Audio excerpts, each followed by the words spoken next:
You're about to watch another exciting episode of the Dungeon Run, but did you know that you can actually be part of the adventure? Tune in live on Wednesday nights at 6 p.m. Pacific time, and you can make your voice heard and help determine the fate of our adventurers. Hope to see you there.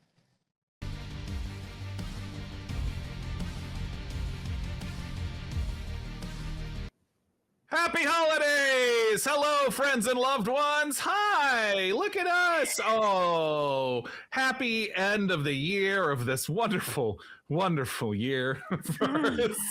We're back with a new episode of Forbidden, our Call of Cthulhu campaign. It's been a second since we checked in with these characters and all their worries and fears. But as I said, this is our last show of 2025 and also officially 1 year since this campaign started. Wow. We couldn't let those occasions pass without commemorating it. Our beloved Lexi McQueen is dealing with some internet issues, but apparently the serviceman is down the hall. So fingers crossed she will be joining us momentarily. I can't wait to have all these folks here, and it's so good to see you all. But yes, happy holidays. We always love to do a holiday show at the end of the year. We couldn't let this year pass without it. This year's been difficult for everyone for a million reasons. But this story and these players have been, certainly for me, one of the highlights of the last 12 months. Thank you for helping us continue to explore these characters and this narrative. Forbidden started kind of by necessity. And it's been so lovely to see how it's gotten embraced by the audience, certainly embraced by these beautiful faces and storytellers. And I know we all love doing it together. So thank you. Thank you to Rachel and Ron and Surena, and thank you to Lexi, and thank you to Sean, and thank you to Alex, and thank you to all of our friends. Thank you to Mayana. Thank you to all of our friends and to all of you, our community members.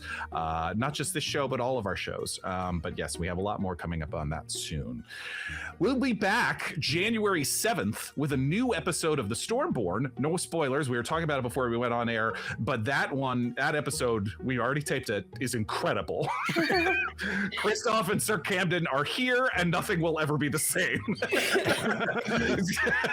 But keep an eye on the Discord and all our socials for schedule updates for when we'll see more of these faces and these characters and these stories. We'll see you in January after tonight, I'm sure, assuming that everyone's still alive and sane.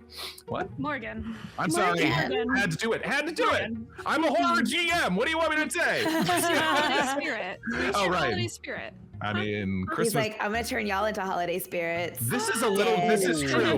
This is true that if you ever start, marathoning holiday horror movies, they're almost all a real bummer.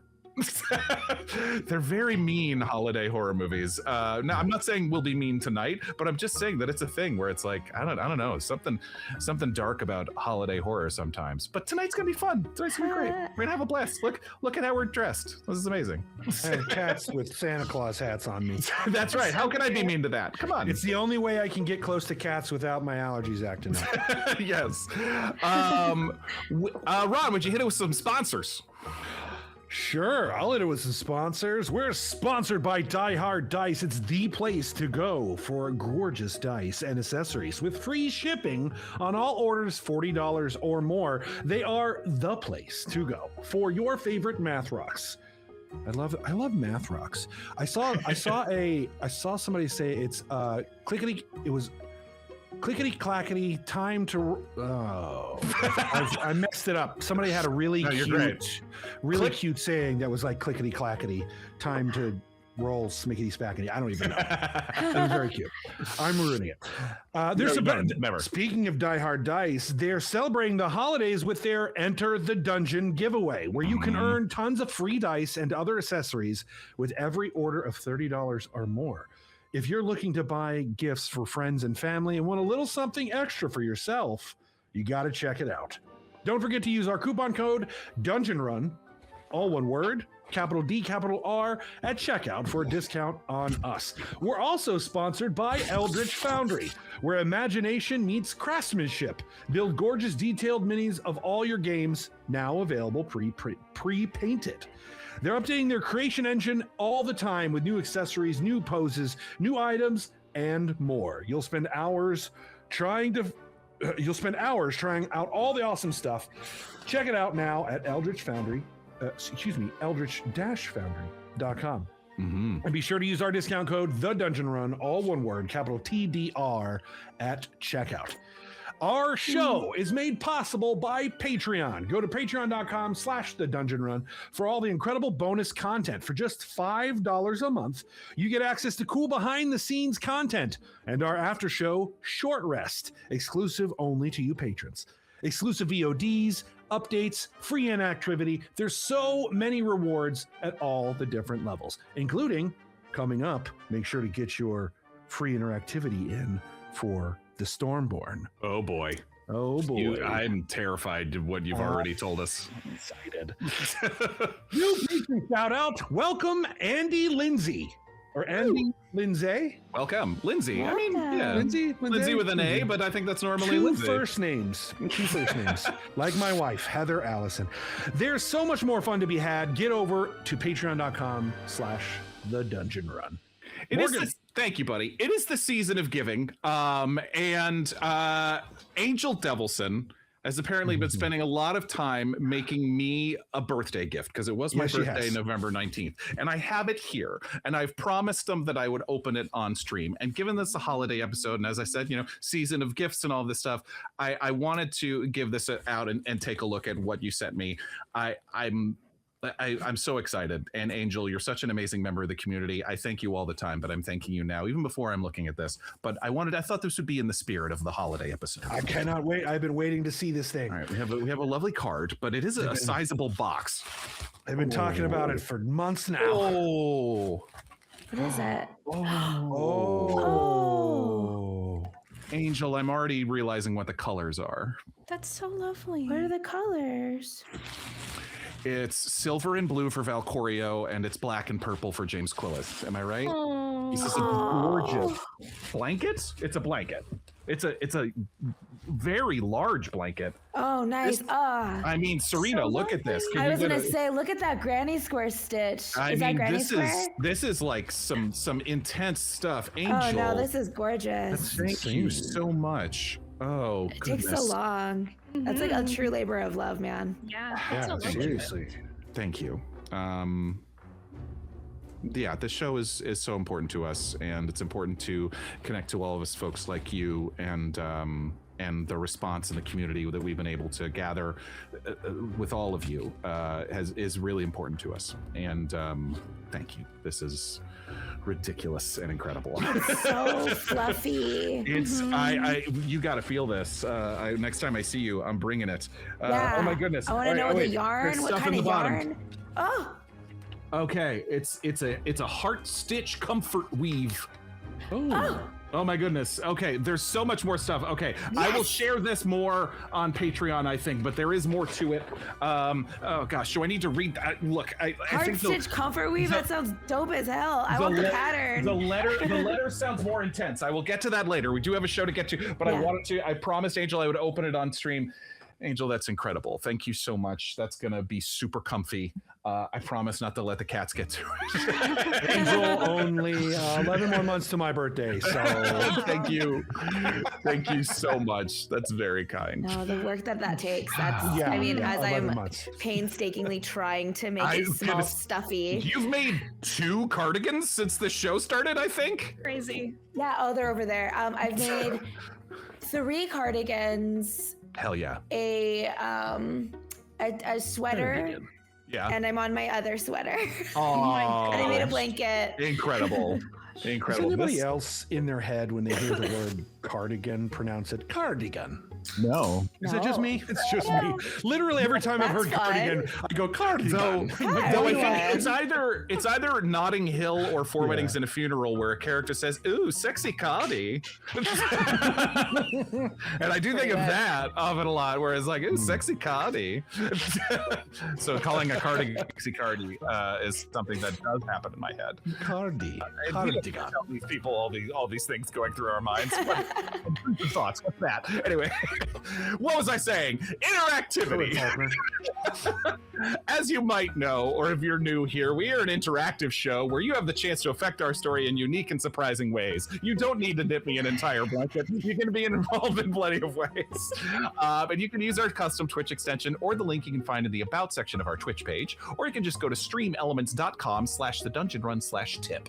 There's 2 ways to help or challenge our players. You can choose to give a bonus or penalty die for any player or the keeper. It's just like advantage and disadvantage. You will either roll twice and take the better or the worse, depending on the bonus or penalty that you're giving. You can also gift any player the power of luck, giving you the option of adding 10 luck points to any player's stash that they can use to turn a failure into a success. How's everybody's luck points doing? Yeah. That's the noise I like. We're still in the double digits, therefore. Okay. All right.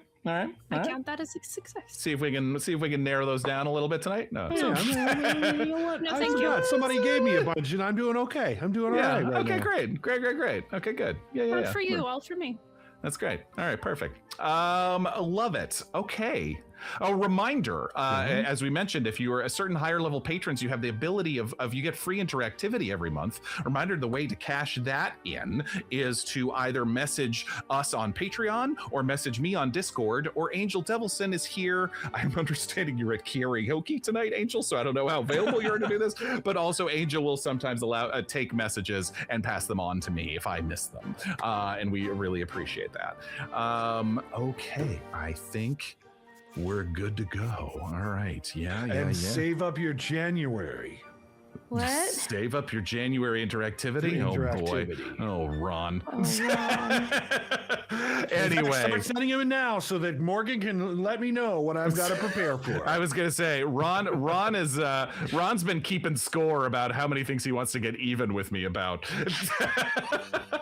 All right, loved ones. I have a little notepad. I know you do. Sean, you beautiful man, for the last time in 2025, take us into the Forbidden.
Four souls brought together from their own disparate lives, each with their own identity. Lorelei the antiquarian, Charlotte the doctor, Diarmuid the detective, and Eden the outdoors woman. But each is so much more than a name and an occupation, brought together by curiosity, by grief, by loneliness, and by fear. Each of you has learned the same quiet truth in different ways. The world is not as solid or as kind as it pretends to be. A door left ajar in the night, a ship voyage that never returned, a sound that followed you home, a vision of loved ones. Whatever form it took, it found you alone. Friends laughed it off. Authorities looked away. Fear, it seems, is most patient when it has no witnesses. You came together not out of trust, but necessity. Drawn by shared unease, by the recognition in one another's eyes of sleepless nights and unspoken dread. At first, you 4 separate souls standing in the same dark room. But as the shadows lengthen and the truth presses closer, you've learned that survival is not an individual act. Fear binds you. Secrets test you. And in relying on one another, you may find something rarer than safety. A family, forged not by blood, but by refusal to face the darkness alone. The last time we were together, a dinner date for Diarmuid sadly went awry and landed Lorelei in the hospital. Charlotte might have started sleepwalking, and Memphis the Great was finally laid to rest. We began last episode smack in the middle of a would-be romantic evening between the mysterious, seductive, and potentially dangerous Josephine Lynch and our own Diarmuid O'Raleigh, with his wing women, i.e. Lorelei, Eden, and Charlotte, never far away. Diarmuid learned that Miss Lynch intended to leave London soon and return to America now that her boss and benefactor, Memphis the Great, had, it seemed, gone to that great magic show in the sky. But she was coy and less than forthcoming with her other details of her travels, making it difficult to discern how involved she'd been with Memphis's extra-dimensional extracurricular activities. But meanwhile, over at the ladies' table, Lorelei produced one of the planar spheres acquired at the deceased magician's home, doing her best to subtly hold it in the direction of Josephine, and their blood ran cold when, sure enough, it glowed a soft purple, indicating that Miss Lynch did indeed have some kind of connection to the powers of the dangerous and powerful entity known as Yogg-Sothoth. While they were still processing this frightening new information, Charlotte, who recently had been suffering a myriad of strange psychological disturbances, felt from out of nowhere a voice inside her head. A familiar voice. And with a soft chuckle, it said, "Hey Doc, want to see a magic trick?" Suddenly, thanks only to some sharp-eyed powers of investigation, the ladies watched in horror as Josephine produced a wicked-looking dagger underneath the table and attempted to slip it lethally into the thigh of Diarmuid. Blood was drawn, but Diarmuid mostly deflected the attack, Josephine's dagger sticking with a thud into the cafe dining table. But just as quickly, Lynch attempted to make her exit into the busy London night. Some quick thinking from the team caused a ruckus and drew attention to the fleeing bombshell. Soon enough, chaos ensued, hair was pulled, bystanders turned into obstacles, and finally, amidst the melee, Lorelei's breath caught sharply in her throat as she came face to face with Josephine and felt the cold steel muzzle of a handgun pressed firmly against her ribs. But our resourceful antiquarian does not scare easily. And just as quickly, she had drawn her derringer and likewise jabbed it towards Josephine's midsection.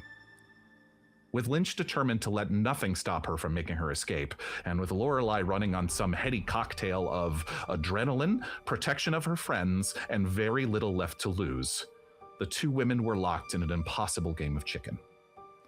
And as they shared the same breath, Josephine Lynch looked into the eyes of the woman who had struck the final metaphysical blow that killed her mentor, and fired. And somehow, before the shock and pain of the gunshot wound could take hold, Lorelei fired back in return. The two women broke apart, Lorelei unmoving as the blood began to pool across her blouse, Josephine stumbling in a last-ditch effort to get away, and while Diarmuid, still bleeding from his own wound, was able to disarm the fleeing Miss Lynch and successfully halt her escape, Charlotte ran to her friend Lorelei's side, quickly applying first aid as she slowly fell to the cobblestone sidewalk outside the quaint French cafe. Ambulances and police eventually arrived.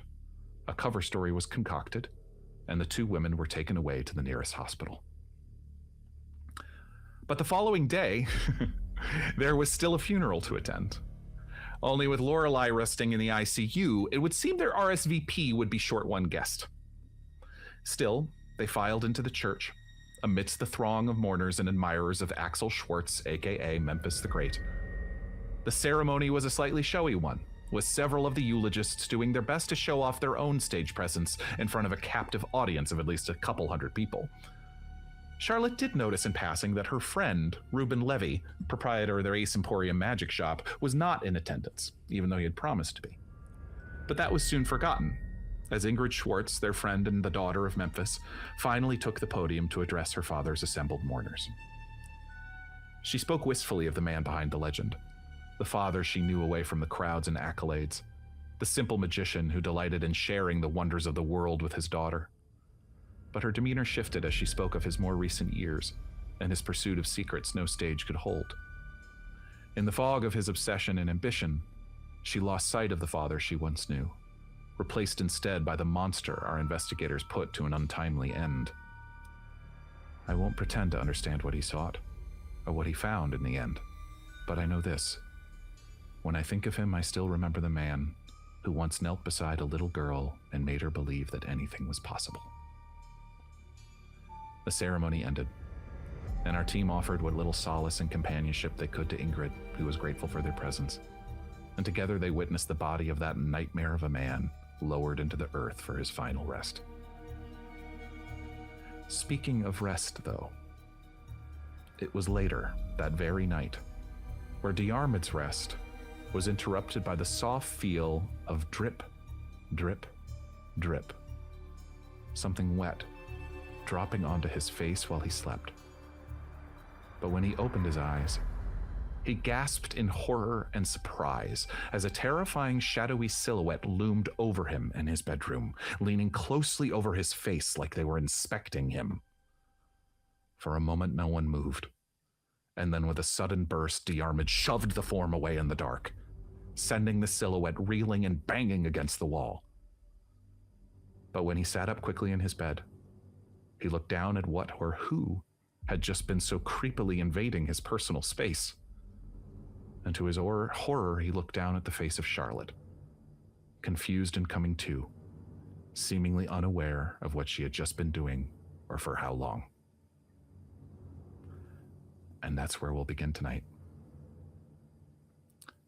Yeah, remember all that? Charlotte, you have just woken up, but it doesn't really feel like waking up. You remember getting into bed? You remember reading before falling asleep? You remember looking down at the book in your lap,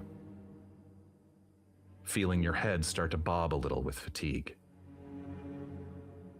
But you just try to finish one more paragraph, reach a good stopping point, and you feel your head get heavy one more time, and you try to shake yourself awake, and boom! Ow! The back of your head smacks against the wall, and your vision dazes for a second as you open your eyes.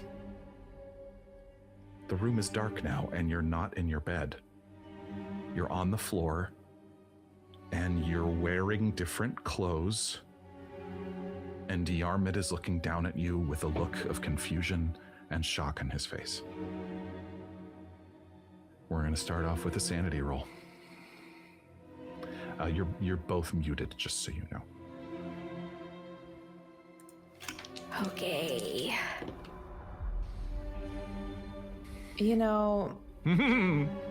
Your sanity's getting pretty down there.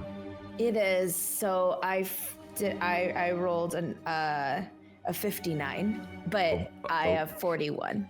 So 59 over 41. Yeah. Okay. You take another 2 points of sanity damage. 2? Oh my god.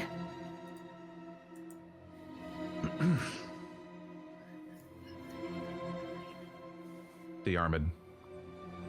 It's early morning. The sky is just beginning to go from that dark blue to gray.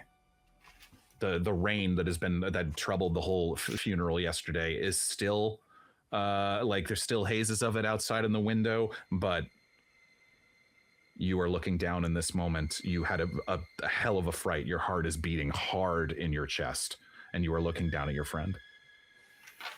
Charlotte, can you hear me? What? Diarmuid? All right, and I'll get up and out of bed, Sure. try to steady my heart a bit and help her up. What am I doing in here? You don't have to. I don't know. You were hovering above me and you woke me up in the middle of my sleep. If you wanted to join me in bed, you didn't have to do it in the middle of the night. Why are you wet? I don't know why I'm wet. I was in my bed. I was reading, and now I am here, and my head hurts, and I'm wet, and my clothes are different. You are no longer in bed clothes. You are wearing your outdoor coat. Diarmuid, I don't know what's happening. Hold on right here. I'm gonna get up and. Are there wet spots like into the room from where she came? Yes. Actually, yeah. Give me a spot hidden. I will say, Eden by this point has most likely woken up and from the noise and has come and joined you all, by probably helping you, Charlotte, kind of gather yourself. Spot hidden. It's not great.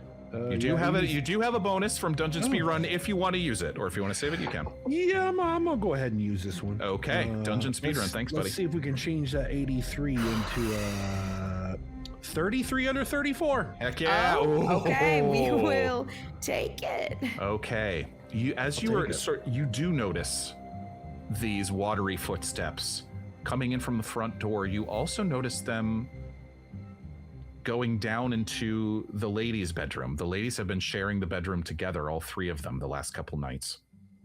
Though, but yes, they do track the boots that she's wearing.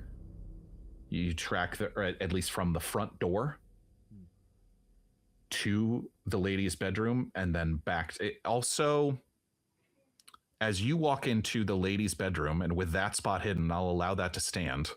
Okay. 1 second. The ladies' room has been tousled. I wouldn't go so far as saying ransacked, really. But the ladies' effects are strewn about, as if someone was looking for something. I want to. As I come back towards our room, it looks like you've been outside, and I'm gonna try to track to see maybe where you went. What time is it, Diarmuid? I don't know. It's very early. The sun's just coming up. Yeah, 5:15, 5:30, probably. How long can I, as he's doing that, try to see how long I've been out? Of the water in your clothes? Well, my thing is, I was reading a book. You probably at a time. Your last memory was probably, sleep has probably been hard to come by, but maybe near midnight. And we wound down to bed around what time, you'd say? I would say probably, yeah, midnight-ish. So it's 5.5 hours later. Oh my God. Morgan, out the front door, I can try to use track to see if I can see. Yeah, that's a great idea. Give me a track roll. Mm-hmm. Yeah. This one's better. This is the part I've been trained for. We've established, Rachel, that Lorelei's place is on the 2nd or 3rd floor, I believe. Yeah. We'll say 2nd floor. 51 under 60. Nice. With the track roll, you go outside of, poke your head outside Lorelei's front door, and you look down, and you do see the same wet footprints leading all the way up from the front door of the building. Yeah, I'm going to follow them until I can't follow them anymore. Once you head out the front door of the building, it is raining outside. It's impossible at that point. Okay. Yeah, I'll say you take a moment to look for anything else more detailed, anything like that, but it's just rain on sidewalk. Yeah, right. Hey. When I come back inside, I want to get a feel for. Can I have your overcoat? Yes. Yes, here's my overcoat.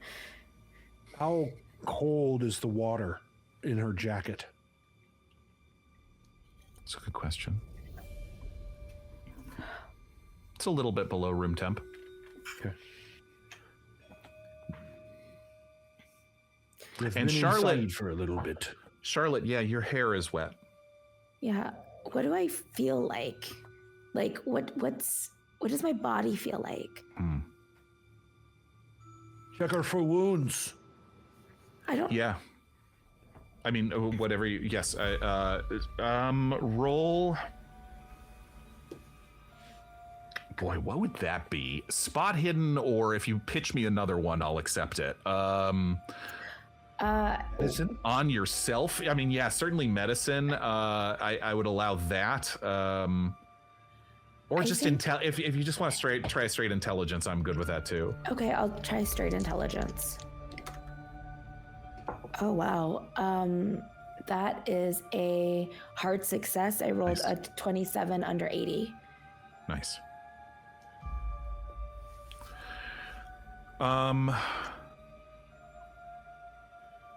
You are looking and you're not seeing. Your hands are sore. Oh. And you feel with a hard success, there's something that you feel that like your legs, I wouldn't go so far as like, you feel as if you've walked a distance. So I feel sore. Yeah, maybe, or that you might be sore soon. Yeah, okay. I would like your legs feel activated. I don't know what's the best word to describe that. But with a hard success, I basically you're aware enough of your own personal that you're kind of like as if you just spent 30 minutes on the treadmill. Okay. Which I'm trying to imagine how that would feel out of body. How you would know. I think like just using what my body feels like when I, go on a long walk. I think what it is it's like this like very dull, slight ache. And like my body, it probably feels like after you work out or after you've been active, but that time has passed, I'm assuming, because I was standing over Diarmuid and I don't know how long that was. So I'd assume that it's like the onset of soreness is just starting to kick in. Right. Okay. Right. Diarmuid, what was your spot hidden to investigate, or to the track roll? What was it? Track roll was 51 under 60. 51 under 60. Yeah. Okay. Yeah. Then that is the information you have. Okay. I need to change. I don't know what any of this is. I lost time. I have to go. I'm gonna go upstairs. You're holding your hands up like this. Yeah. You do notice a scratch on one hand. On your left hand. Oh my God. Like an abrasion. You're a doctor, so it's either an abrasion or some sort of scratch, a scrape. Does it hurt or does it just feel? It's a little tender, yeah. It wasn't there when you went to sleep. I need to put some iodine on this.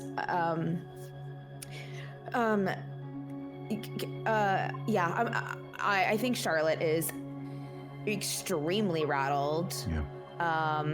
And I rush to the bathroom. And I just start changing my clothes and washing my hands and disinfecting it. So basically, Diarmuid sees and hears everything that Charlotte is saying, but then Charlotte is off and you hear the slam of the bathroom door. Yeah. This was awkward. What? I'm talking to... Not you. Don't know really who I'm talking to. This is awkward. Now I'm talking to you. You're feeling awkward? Yes. I don't. How do I help you? I don't know. I don't know. I'm not sure. Do you need something for your head? I guess I could probably find a tablet or two in the. Oh, you're in the bathroom, so it's probably in there actually. Hey, do you want some vodka or whiskey or a tea or maybe a biscuit or something? I don't. How do I handle this? I've never been in this situation before. I've never been in this situation either. Tea. I don't. Tea. What's good for memory? Oh my god! And I open the door, and I am in. I'm so sorry. I'm not nude, Jeremy. I didn't assume you were nude. I wouldn't. You were wet, and I didn't know. I was just being nice and respectful. I've never been in another room with a woman before. Well, other than my wife, who's been long dead now. But I mean, I'm sorry, it's been a long time. What do you think was happening? I don't know. What do you think was? What happened? You're out in the rain. You're over me, and I don't know. Jeremy, look at me. I was reading. I was falling asleep in my bed, and I woke up being slammed across into your wall. I don't remember standing over you. I don't remember how I got into your bedroom at all. At all. I was reading, and then I was being thrown, and I'm wearing different clothes. And in time is elusive right now. And I'm wet, and I'm cold. I don't know what's happening. I can fix that part. That part I can fix. The wetness and the coldness. I'll hold on, and I'll run to where she keeps her linens and grab a towel, a couple of towels. Yeah, you grab some things to do your best to dry or warm your friend. I come back and I say, I don't look. I know war, and I know killing and investigating. I don't know taking care of someone who's lost time. I don't. That's your realm. I don't know what it means, but I feel like. So I don't. Are you injured? Yes, a little. I feel like I've walked a long way, and and I have this on my hand. It looks like a scrape, like maybe I fell or something. I don't. It's not too deep. It doesn't look like it is gonna get infected. It's just there though. So pain didn't wake me up the first time. Well, and you changed clothes, you said? You didn't go to sleep in that, I assume? No, and I'm, as Charlotte, comes out of the bathroom, she's just wearing, more inside casual clothes. Like, the equivalent of, pajamas, kind of. Yeah. Here, some towels for you. Make you warm. Thank you. Get some tea going. Dry my hair. Has this happened to you before? No. I've passed out that one time. Do you remember when I told you about that? But I went somewhere, and apparently I only passed out for a little bit. This time I went nowhere. Diarmuid, it's like I fell through. Oh, you went somewhere. I tracked your steps out the door. You went down all the way down to the first floor, and that's where I lost your tracks. But you definitely went outside. But I didn't go outside. Diarmuid, does that make sense? Right. I don't remember that. This is very odd. Your consciousness didn't go outside. No, but maybe I was sleepwalking.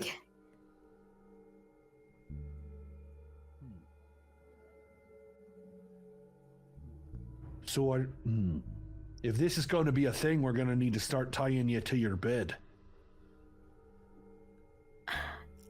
tie me to my bed? I mean, Then how else maybe are I we need supposed to keep you? Maybe I need to see another doctor. Maybe there's a doctor that, I don't know, specializes in sleep disorders. Maybe that's what this is. I don't know, but or maybe I need a priest. You know. Or even better, best of both worlds, a doctor priest. Do you know someone like that? I'm sure we can find one somewhere. Do you have contacts with doctor? Not with the type of. I not don't with know a what- doctor priest. I'm just thinking in like the criminal, not criminal. You're not a criminal. I mean, what I mean is like in like the under. We're all criminals. Yes, but you know what I mean. Like with your connections, you might be connected to Right, yeah. somebody who is Make both. sure that we've all committed crimes, so just make sure that was clear. Dr. Priest coming this fall to NBC.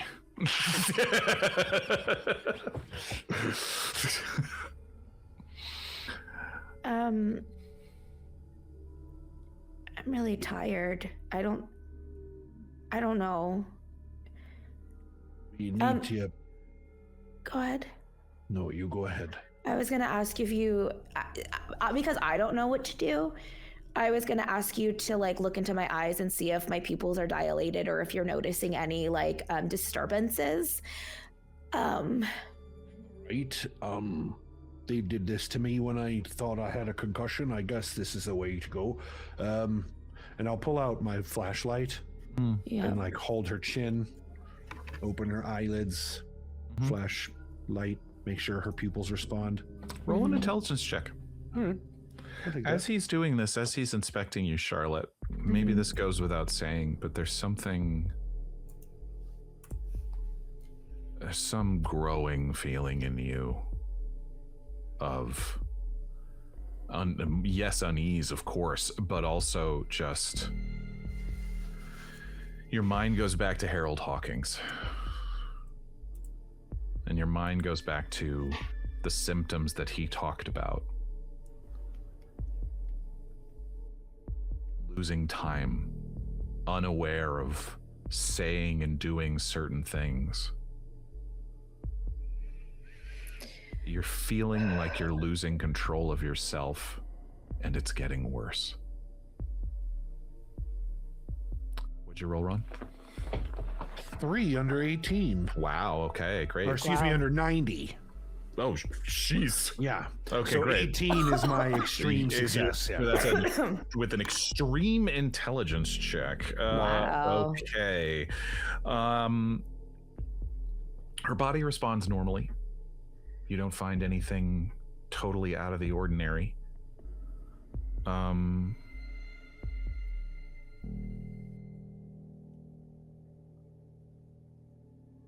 Yeah, you're absolutely sure that there's nothing medical happening.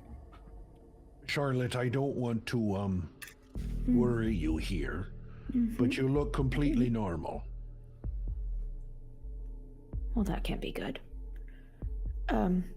Also, I just had an idea. Hmm. Could you prick your finger with a pin? Sure. Great. Do you have Both a pen? hands, please. Both Here. hands? Here you go. Okay. Okay. Just making sure the blood comes out red. Yes, it does. All right. Well, maybe did it help at all to distract you from the other pains you got going? No. Fair. I At least you bleed red. yeah, I'm gonna go to my room now. I don't. Yeah. I'm just gonna go. All right. No, hey, I'm gonna give. I'd like to give Diarmuid a hug. Is that okay? Yeah, I mean, he does. Yeah, he doesn't. Roll, he doesn't roll for hug. resist. No, just kidding. Roll a strength check. Touched it. I think I just like You punch him in the stomach. in this like kind of stilted, awkward exchange where neither of us know what to do. Charlotte gives Diarmuid a hug. Returns the hug and squeezes enough to feel comfortable and safe rather than hard, like yarr, just like comfortable pressure. Good. And Charlotte breaks the hug and just walks to the room. If you need me, you just call out. Okay. I'm gonna make breakfast, I suppose. Charlotte kind of pops out. Lock your doors at night. Okay, good night. I'm gonna try to sleep more. And with that, with her friends making breakfast and trying to go back to sleep, we go across town to the second floor of a hospital bed. Lorelei, sleep has been fitful in the hospital.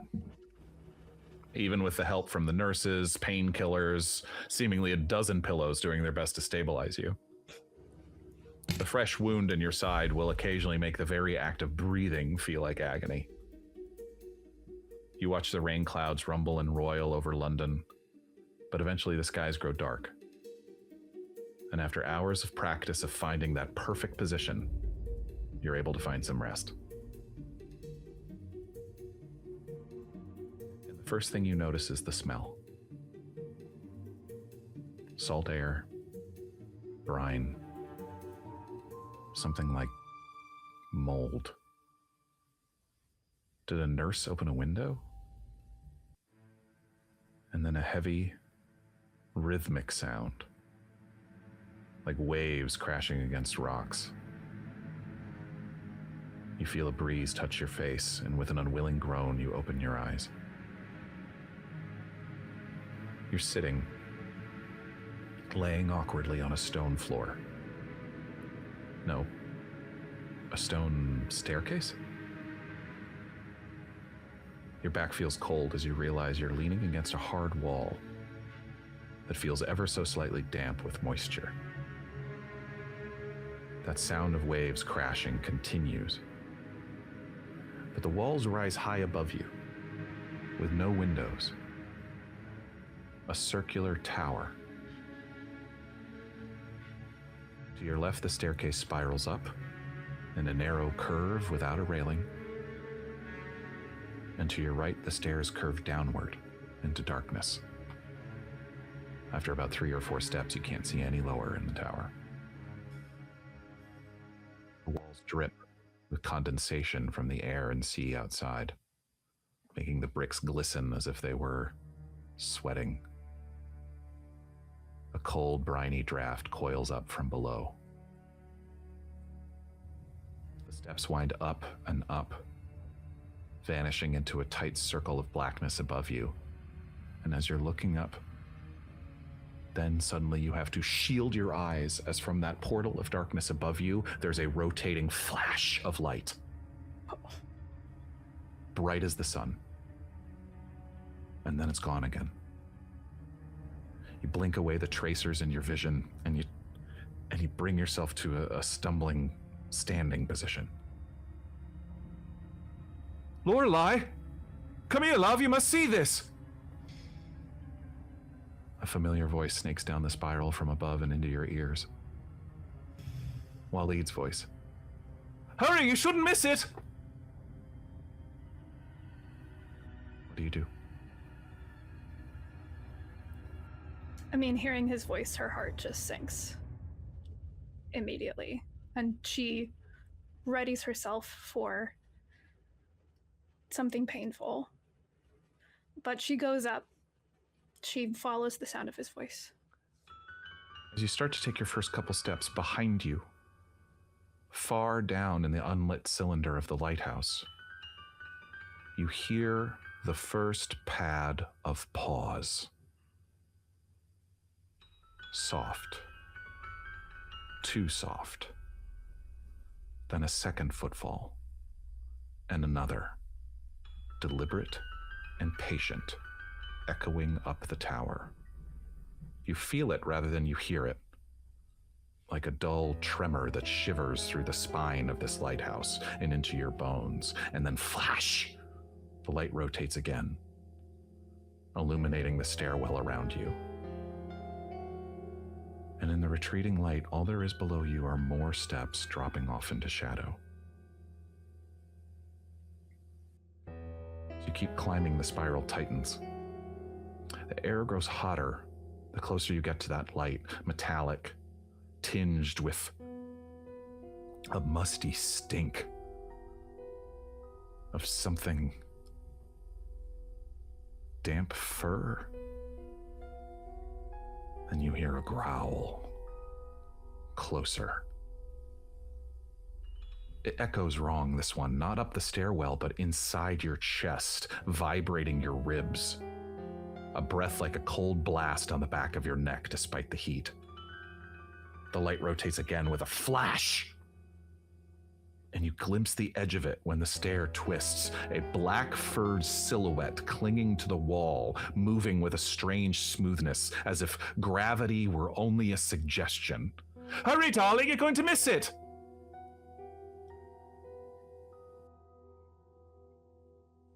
I stop. Lorelei doesn't want to bring the creature to her husband. So she turns and looks at it.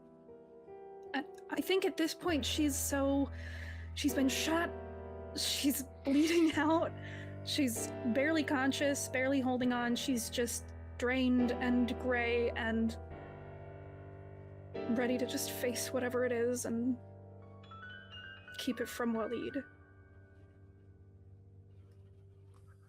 You stop, and you turn, staring down into the shadow below you on the stairwell. You don't know what you expect to see, as a moment ago it felt like its jaws were literally about to just click at your heels. And all you see is shadow.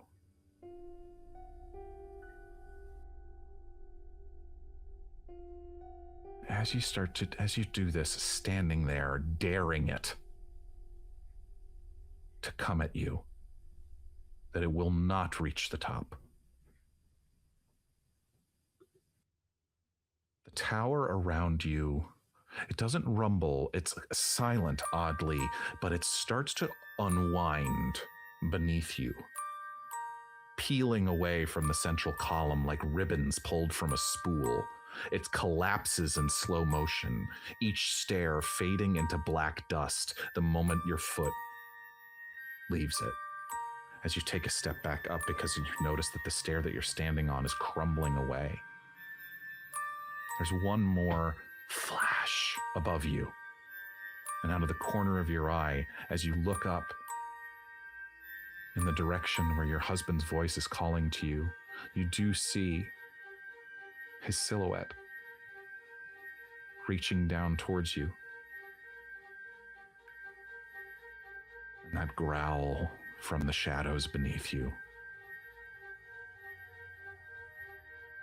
You never quite see it. And it never comes further. You dare it to make one final lunge. And it doesn't. And the step beneath you starts to crumble away into nothing.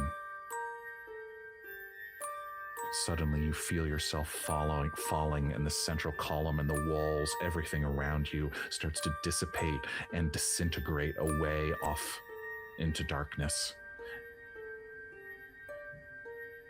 And that shape, that glistening, damp, black-furred shape that seems so close,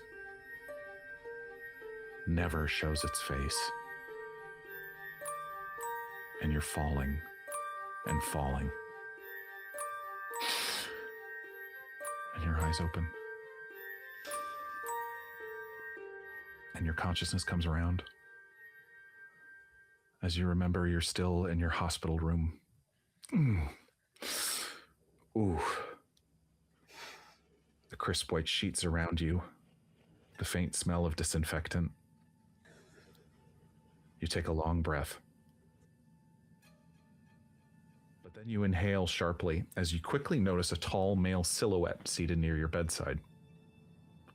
Your brain is playing catch-up for a moment. You quickly realize it's not Diarmuid. It's not your husband. Good morning, Mrs. Shepherd. I do have that right, don't I? We met at Scotland Yard. Oh. It's Inspector Edwards. Edwards, yes. Hello. Shepherd. Correct. I'd heard you had something of an unfortunate, confrontation. You could call it that, yes, I suppose. If you don't mind, I thought I'd pay you a visit. Very kind of you. Miss Lynch had been a person of interest in the death of Memphis, the actual Schwartz. When we received word that she'd been involved in a shooting, that piqued our interest. When I saw that the other shooter was none other than you, well, that just seemed far too interesting to be a coincidence. Have to add to your files on me. Huh. Must do some light reading at some point, you know? Keep you entertained. How are you? Shot. Yes. Bleeding. Well, the doctors and the nurses seem to think you're recovering well enough. Good. I hope so. I have a lot to do. Do you know? Yes. Go back to my house and clean it up for one. Yes. Well, spring is coming. You know what they say about spring and cleaning. Don't remind me, please. He takes a breath of almost... He's a very put together man, held together, I might even say. But in this moment, he seems to take a moment.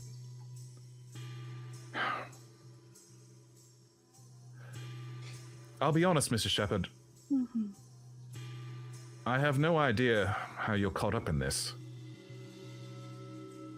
Frankly, you don't seem the type. What does that mean? Well, this Type business for with what? these magic people has given us more than enough to be concerned about. Now, with this shooting and another murder on our hands, I just want to know what the hell is going on. Edwards, I wish I could tell you. I really do. But there's so much that I don't.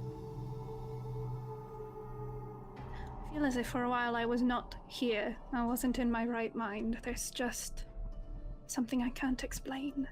You told the authorities Miss Lynch had a dalliance with your husband, is that correct? Yes, but you and I both know he has not been seen in years. I know you've done your homework. I would not lie to you. Fine.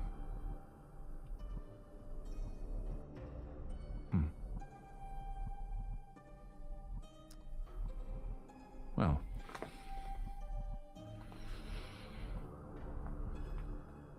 I hope you don't take this personally, but we are leaving you under police guard for the time being.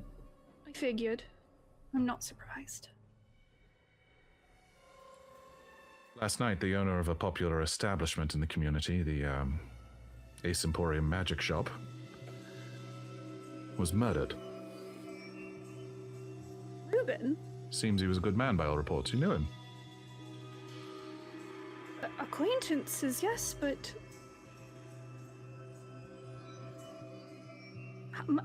Murdered how, if you don't mind me asking? Rather unpleasantly.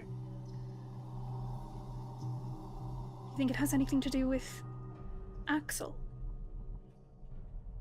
Why would it? That man's been dead for, as far as we could tell, days. Maybe someone's going after... I don't know. Maybe someone's going after magicians. People with magical ability. I don't know. How did he die? Roll a persuasion check. Okay. You do have a bonus die if you want to use it.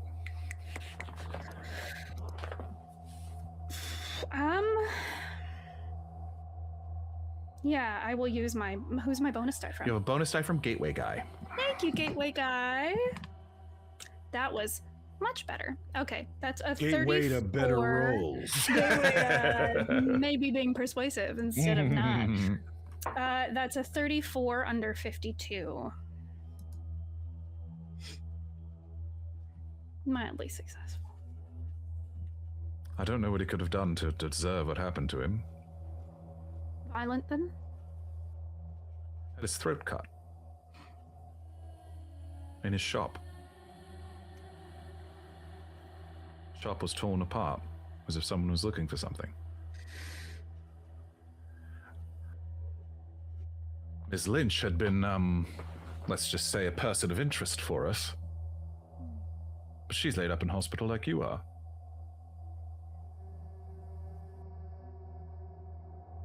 So, any insight you or your friends might have on what the hell is happening in my city would be greatly appreciated. If I could tell you, I think I would. I don't know, that's absolutely horrific. He was kind.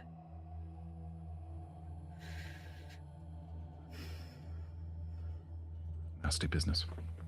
Yes. Well, if you think of anything, I believe the nurses have a phone. I'll leave them my number. Thank you. Something is going on here. If I find out you're keeping things from me, you will see the inside of a cell. Just make it look nice for me.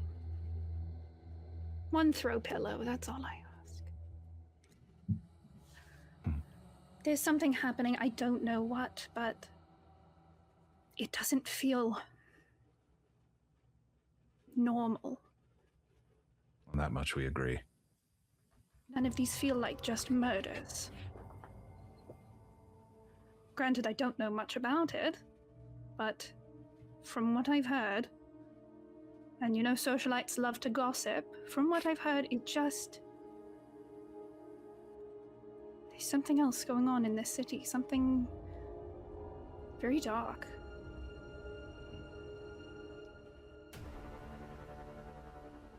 There's always been darkness in this city.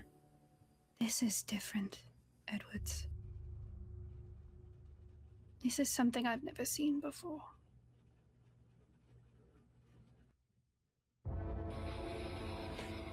Well then. To get better. Thank you. Don't forget my throw pillow. Hope it doesn't come to that. So do I. As he leaves. Yes, sir. Oh, go ahead. Sorry. No, go ahead. Oh, I was going to say, as he leaves, you indeed do notice out the door, he does seem to take a moment as he's standing there at the doorway to acknowledge and speak with an armed officer who is outside your door. Yeah. What were you going to say, Ron? Charlotte gave me her overcoat. She did. She goes upstairs to rest, and I go walk into the kitchen and begin breakfast. I'm just going to rifle through it, see if I find anything in it. I think we all as players had the same thought. I had already planned on doing it, but it was just like, okay, now it's even more pertinent that I do it. You probably find keys to the flat. And nothing else. And it looks just wet, really, right? Or like, there's no like other materials on it, like dirt? As if it's been out in the rain. Okay. Not if it's been thrown in the mud or like, okay. Even on the sleeve near where her wound was? No. Okay. All right. Well, then I'll hang it up to make sure it gets dried over the stove, I suppose, and I'll begin breakfast. One more thing, Lorelei. Make a Constitution roll with a bonus die.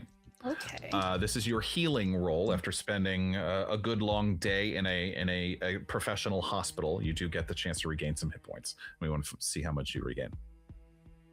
Wow, even with the bonus die, it was the exact same number, 41. Under 45. Oh, okay. Yeah, it was a success, but that's all I got. You get 2 points of healing. Okay. I'll take it. 8 out of 10. Feeling a little better. in case someone needs to break you out of a hospital. And that you mention it, once breakfast is done being cooked, I will ring the hospital to make sure that our friend is alive and hasn't died in the night. Yes. You're able to do so. A very pleasant nurse. Oh, yes, Mrs. Shepherd. As she is recovering nicely, I do believe she's resting currently. It is quite early, because this is maybe like 7 a.m. by now. I just wanted to call and make sure, she was shot in the chest, and I just meant She was. It would have been horrible for her to pass in the night without us, so I was just making sure everything was fine. The bullet went clean through, and... Her chest? Yes. Yes. It didn't hit anything vital. Well, it did seem to, as we understand from the doctors, that it did perhaps nick her liver, but they are confident that it has, we've escaped sepsis. So she is recovering. They're expecting a full a nasty scar, perhaps. But a full recovery. Oh, that's a good story later in life. It'll be fine. I didn't know your liver was in your chest, so I guess that's it's Abdomen, news to me. Liver. I'm sorry. I'm not a medical professor. It's so only I don't 1922. really I mean, I could be wrong about things. I mean, I'm pretty sure we mapped the human body much earlier than that, but that's just me. The liver. It's up here. It's right by your throat. Screw you, I'm not sure. Look, man, I thought you were trying to give me information. That was very strange. I didn't know. They did find 3 hearts inside her chest. Is that worth mentioning? No, kidding. I don't know that I'm going to be visiting her now. You guys can have her. She's the Grinch. An alien this entire time. What can I say? They're visiting hours. I'm sorry, madam. I didn't get your name. Yes, it's Nurse Wellesley. Wellesley. There are normal visiting hours between 9 to 4 every day. Oh, lovely. I will say, Mrs. Shepherd does currently have police escort outside her room. Oh, does she now? I figured that would probably be the case, considering what happened, but... Yes. All right, well, they do tend to take an interest in matters such as this. Describe the man to me. What? Is he handsome? Seriously? I find that rather inappropriate. I'm sorry. Roll me a persuasion. I was trying to talk up with a nurse. I don't know. Is it a hot comp? Tell me. Yeah, basically. How's he looking? Yeah, that sounds good. Mustache. I love a man in uniform. Do I have a... You do not. At the moment, it is a straight roll for you, sir. That would be a 61/10. I was just like, I don't know why that's appropriate. He's a uniformed man. Oh, all right. They're the best kind. Okay, thank you. If you will. And I'll hang up, and Diarmuid will hang up and go, I don't know why I asked her that. I got nervous for a second. Okay. Prepping for these players is truly an impossibility. Okay, amazing. I will go upstairs and knock just ever so lightly on Charlotte's door. Okay, so as you were having that conversation, Charlotte has been in her room, right? She is, as she's alone, because she doesn't want to alarm anyone. Oh boy. So Charlotte has. I would say Eden is with Diarmuid. Fantastic. Charlotte is basically arranged her clothes in a very specific system. So she has put out just distinct outfits in a specific order. Mm-hmm. And she essentially, Serena's brain is sleepy, but she basically makes the, sorry, 1 second. Oh, Maple. Happy holidays, Maple. We love you. What an angel. What an angel. She's screaming. Oh. She has opinions on your outfits, She okay? definitely does. All right. Well, Okay, she basically makes the room in a way that is hard for if things move, she'll know. If things are out of place, she'll Sure. know. Things are logged. Things are like, and also there's tape on drawers. If they are opened, the tape is moved. I love this so much. I'm going to say this needs to go on your character sheet. As, I mean, you know, I don't want to be insensitive, but like something like OCD tendencies. Oh, it's deep OCD tendencies for sure. Welcome to the club. Super fun. Yeah. Super enjoyable. Love She just having needs it. to know that she's Keeping track of where things have been, where things were, what she has done, yes, etc., etc. Yep. So I assume Diarmuid knocks on the door when you're in the middle of this, setting this up.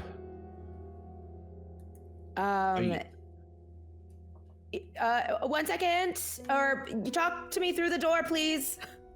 Okay, that's not suspicious at all. I was just calling to let you know that Lorelei did not die. She's alive. Good. I didn't think she would. It seemed like it went clear through her chest. And nicked her in the liver. Yeah, Nicked her that's upper liver. exactly what they said. That's exactly what they said in the hospital. liver, So liver. Clearly you are up to date on the liver. current medical procedures. Listen. Also, I've got breakfast ready, and there was nothing in your coat. Good. You can open the door now. Are you sure? That sounded like you weren't sure. No, I moved it. Is there a trap I'm about to walk into?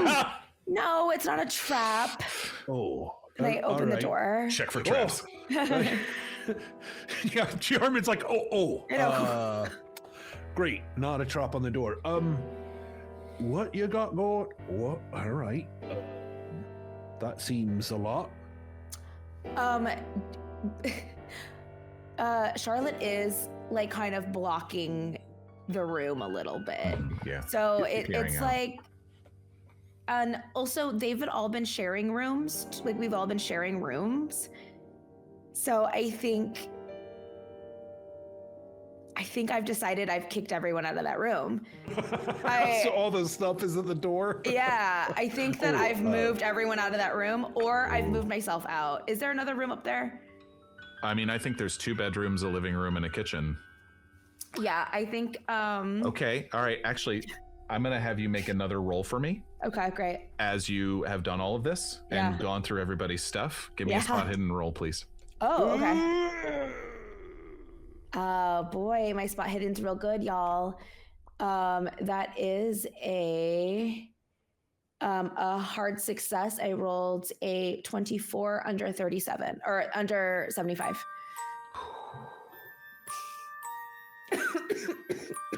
As you are rearranging everybody's stuff and you're putting Eden's stuff aside, you're putting Lorelei stuff aside, you're taping the dressers, you're doing all of these things. You'd already noticed a change of your clothes was missing the other day. This morning, as you were doing things and you're sort of gathering, keeping track, it's like you're literally making an inventory. And if you hadn't said that, I wouldn't have had you make this roll because I didn't think you would have noticed it. But with a hard success, remember that tarot deck that Eden got from the magic shop? Yeah. The one that I rolled a 100 on? Yeah. You can't find it.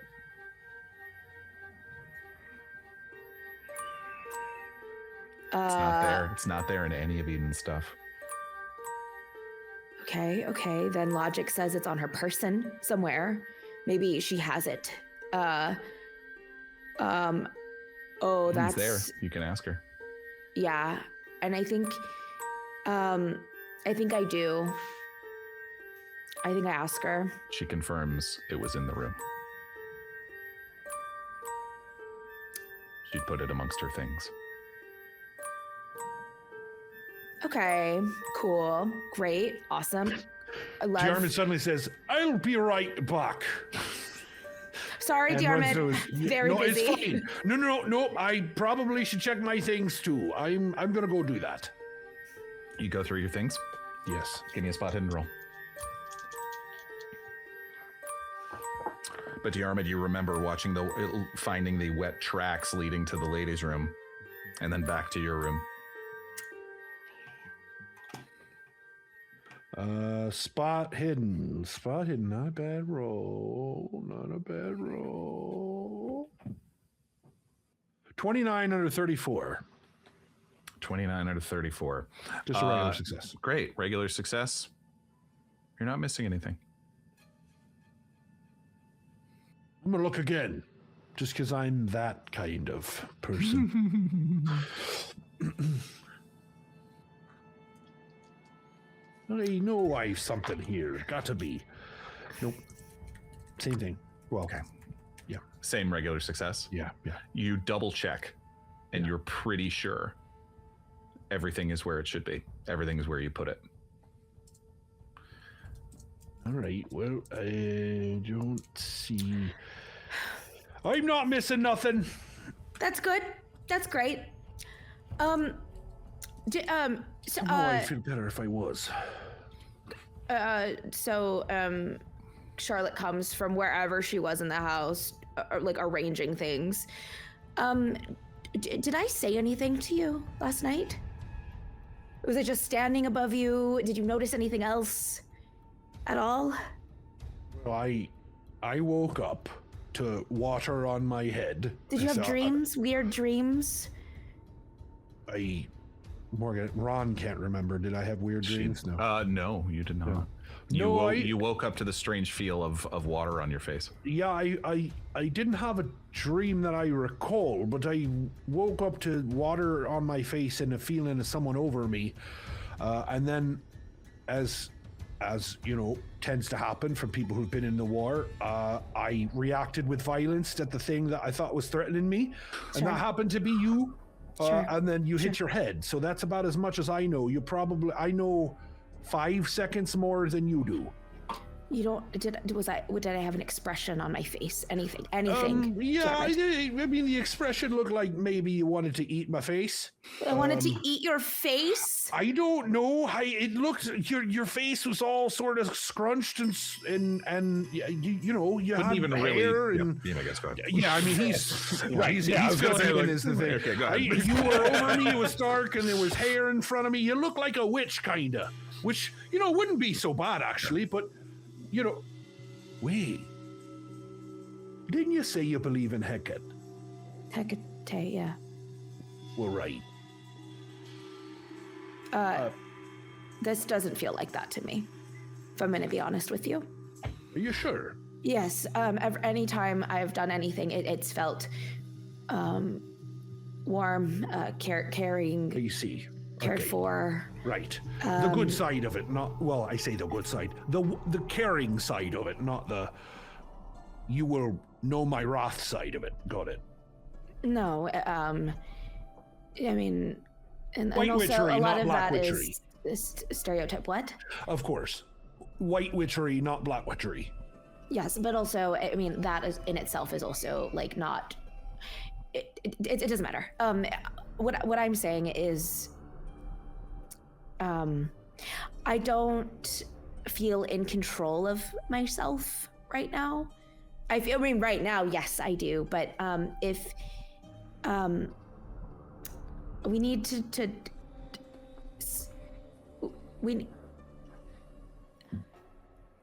Ingrid. We should talk to Ingrid. Not saying that I don't agree, but why? Because Harold. Yeah, my brain's not making the connections. Oh my gosh, Diarmuid. Like, Harold mentioned losing time. Roll me an intelligence check, Charlotte. That's an almost extreme success. It is a 18 under 80.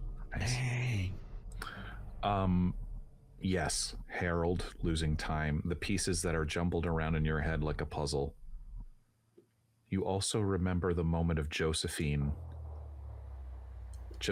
voice in your head right before she stabbed Diarmuid. You also remember that other chest that you glimpsed in that other flat. Mm-hmm. And your first time you lost time, that first out-of-body experience that you had, that you were able to glimpse through the ether of the cabinet upstairs. Harold certainly might have information, but also I just want to make sure Thank you. you have all the pieces in front of you. I appreciate that. The choices are yours to make. Ingrid, though, is I'm sure has been through way too much, so much. The hospital. Let's go to the hospital. That's where Lorelei is, and that's where Josephine is too. Are you saying you need to see a doctor? No, Diarmuid. I'm saying that Josephine, she, God, I sound so freaking insane. I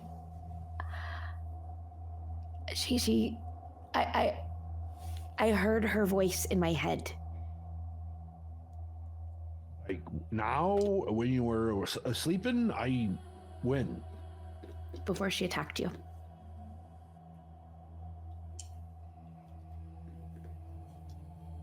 Like right before she attacked me, or some time before Diarmuid, please, I need you to keep up. It is so imperative to me that you keep up. Please. I'm trying to keep up, but I'm also needing the particulars of it. I'm not in your head, so I don't know what happened. God, if you were, other people seem to be. I need to go to the hospital. Okay. Can you drive me there, please? Yes, I can. That direction, I needed it. Great. Let's do that then. Eden, you're coming with us. I don't care. Do you want to eat before you go? Yes. Right. Well, I made some sausage and a little bit of potatoes O'Brien. Oh. Okay, we'll just take it with us. It's really nice. All right. Thank you. Yeah, well, I figured if you've been out late, unawares, you might need a little salt and fat in you, so, And as you gather breakfast and gather your things together to go join Lorelei at the hospital, I think that's where we're going to go to intermission. Oh.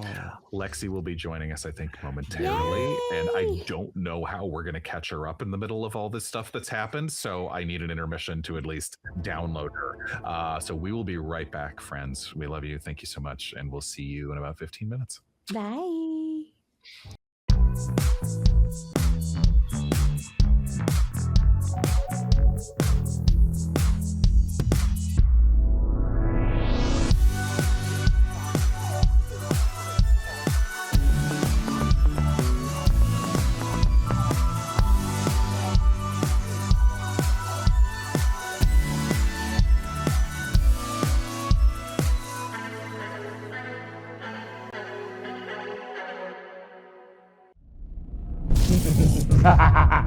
You fools! You'll never defeat me.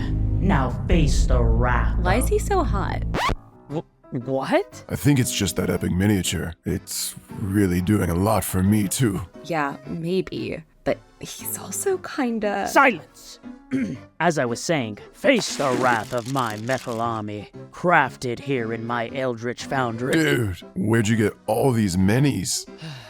I'm subscribed to Eldritch Foundry's Eldritch Unlimited with unlimited STL downloads. Now can we get back to... Eldritch Foundry's amazing! I never thought I'd have the perfect mini for my Demon-born, half-elemental, catfolk, warlock, bard multi-class with a bunny wizard familiar, but here she is. Thank you so much for printing her. Yeah. Sure, Jen. No problem. Now face my wrath!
You fools! You'll never defeat me. Now face the wrath. Why is he so hot? What? I think it's just that epic miniature. It's really doing a lot for me, too. Yeah, maybe. But he's also kinda... Silence! As I was saying, face the wrath of my metal army, crafted here in my eldritch foundry. Dude, where'd you get all these minis? I'm subscribed to Eldritch Foundry's Eldritch Unlimited with unlimited STL downloads. Now can we get back to... Eldritch Foundry's amazing! I never thought I'd have the perfect mini for my demon-born, half-elemental, catfolk, warlock, bard multiclass with a bunny wizard familiar, but here she is. Thank you so much for printing her. Yeah. Sure, Jen. No problem. Now face my wrath!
Hi. Sean said he would do it, and dang it, he did it. We're back, friends, sort of. Oh boy, what a night. Winds have picked up here in California and have knocked out Rachel's internet. We're hoping. Oh, don't you do that, Sean. We hope you'll be back momentarily. And Lexi, we're being told will be here also in a moment. We could have held on the intermission screen forever, but we said as we were just sitting here talking, we're just sort of like, honestly, let's just go back. Let's go back. Let's just talk through it. Let's just talk through things and talk through chat. We were talking about if the show Entourage would be better as a Call of Cthulhu show, and I think it would be. Surprise, surprise. Honestly, those cats, with impending peril. Yes. I love it. I'm into All it. the existential dread in that show would all of a sudden make sense, I think. Right. Yeah, I think Hey, so. you guys hear about Vinny Chase's new movie? Turns out he's losing his mind in a hotel in Maine. In Maine. Yeah, I got to learn this new Maine accent. The whole season's about that. Yeah, Turtle has a weird romance with a tentacle creature. Oh my god, I'm inside. Nailed it. Stay tuned on the Dungeon Run for Entourage Call of Cthulhu edition. Or not. Or boycott us. I don't know. I don't know which one it is. Oh, critical nerds. You be careful. Critical Nerd says pluribus chat. Go. Oh, dude, you have no idea. I still have to watch it. Oh, okay. We won't spoil anything, but Sean's caught up, right? To what? Pluribus. What's Pluribus? Serena. Pluribus is a new Apple show. I don't have Apple TV. From it's so cheap. They don't even care about making money. It's insane. Sorry, my wife works for Apple. I didn't just say that. They do care about it. That's pretty much the market wins as well. So you're not saying anything that ain't true. That is true. But Pluribus is a new Apple show from Vince Gilligan, the creator of Breaking Bad. Hey, Lexi's here. Lexi's here, but not here in stream. No, not here, but she backstage. just popped into backstage. Whoa. Oh, my friend. Hi. My red team, my group, my holiday. Red team is reunited. We love you so much, Lexi. Without context, this looks very strange. That we're just Hey, Lexi's We're back in just this hearing nobody. Hang on, here we go. To the void. And he's welcome to the void. It's dark. 2025. Could anything be more appropriate? It's true. It's true. Props to Sean Becker, who is having to rebuild certain scenes on the fly right now. We love you so much. You have my sword and my axe and my hammer. And my axe. Lexi McQueen, ladies and gentlemen. Oh my gosh, we're here. And I'm on a vision. The wind knocked out Rachel's internet, Lexi. And guess what? Rachel and I are super close. So Surena could be any second now. You're literally next. Fingers crossed. I did see something about the northwest winds. Something about the damaging northwest winds. It's bad. The air is bad here, chat. That's probably what Maple was barking about so much earlier, honestly. The winds. Oh, poor right. Maple. Oh, what would we Might have do? also Oh, been and then what we have Ron was multiple. We crying have about. multiple dogs. I always Yes. forget your dog's names, Lexi. Your dog. Our dogs match. they're the same dog, Sweetie boy. except that Koopy doesn't look like any other Koopy. version. Like Maple looks so normal for the dog breed, and Cooper I looks think absolutely Coop- nothing like any other No, dog. Coop looks like Cavapoo. Yeah, you I was think? gonna say they look like they could be siblings. Yeah. They really do. He jumped up Look here. at that face. Okay, I have. Oh, bring your camera down. Oh, sweet Koopy. He just has very human eyes. Look at him. He wanna hold does. him. It's the poodle in him. Hello.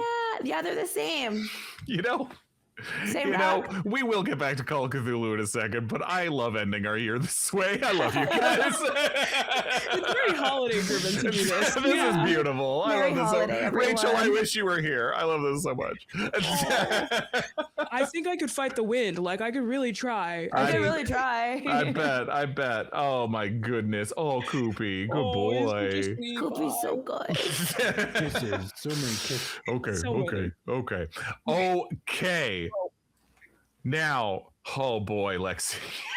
Oh, let's catch you up. Now we have to do this part on stream where we have to download what is happening. My favorite thing. Actually, okay. All right. No, I did write a little bit of this, and then I think the rest of it will have to be your friends catching you up. Oh, I'm so ready. Okay. All right. Eden, it's been a long couple days. Sleep has hit you hard. But you're awoken to still dark windows by the sound of a crash and a thud from the next room. It takes a moment for you to pull yourself together. You've been sleeping in the same bed as Charlotte and Lorelei the last couple nights, but right now you're alone. Lorelei, you know, is in the hospital having suffered a gunshot wound after a standoff with Josephine, which is still leaving your entire party a little shook. But where's Charlotte? You get up. Ron already discovered this, but I want to see if you discover it too. Roll me a spot hidden. Yeah. Ooh. I assumed you do have a bonus if you need it. Ooh, I do. Dungeon speedrun is coming in the clutch with a bonus die. Thank you, Dungeon Speedrun, because that was an 80 over 75. I was going to say, your spot hidden is so good. 30 under 75. Sick. Okay, with a hard success for sure. Yeah. As you're getting up and you're sort of like putting yourself together to run to whatever the sound is that's happening in the other room, you notice that the room has been gone through. Not fully ransacked, but yours and the other lady's effects are strewn about the room in a way that looks as if someone was looking for something. On a hard success, something that you notice as you quickly kind of try to peruse this, or maybe you do it in the ensuing minutes because we will catch you up on the rest, but something that you are going to notice in a few moments is that tarot deck you bought from the magic shop. Remember that one that I rolled 100 on? Right. Literally my response. It's missing. Oh no. You wake up. You take all of that in. You get up and rush to Diarmuid's room, and you find Charlotte dripping wet on the floor, basically as if she's been like on the floor and her head leaning against the wall. Her hair is wet. Her coat is wet. Diarmuid is sitting up in bed. So this is where we start to catch you up on what has happened. Diarmuid woke It is about 5:30 in the morning. Diarmuid woke to Charlotte leaning over him, rain dripping off her onto his face, which is what woke him up. He did not realize what he was looking at. She was very close to him. He shoved her out of the way. Only once she flew across the room and hit her head on the wall did he realize it was Charlotte. Charlotte is unaware of what she's been doing. She woke up when her head hit the wall, as if she'd been sleepwalking. There has been a great deal of consternation. Charlotte, another out-of-body experience, this one possibly even more disturbing than the last. Charlotte attempted to go back to sleep, locking you out of the bedroom. And nice. While she did so, Surena let us know that Charlotte basically put everything in the room in order. Because now that she fears that she's losing time, it's as if she is trying to put everything into place. Seeing what has changed, what is the same, what is different. And that is when she noticed the cards were missing. I think I said it was Diarmuid earlier, it's actually Charlotte. So your things have been kind of put nicely by the door by Charlotte, but she is in a lockdown literal mode. Now, meanwhile, Lorelei is still in the hospital. Mm-hmm. You don't know this yet, but the others saw this scene, so I will just catch you up on this as well. Lorelei had a nightmare, which we'll tell you about later.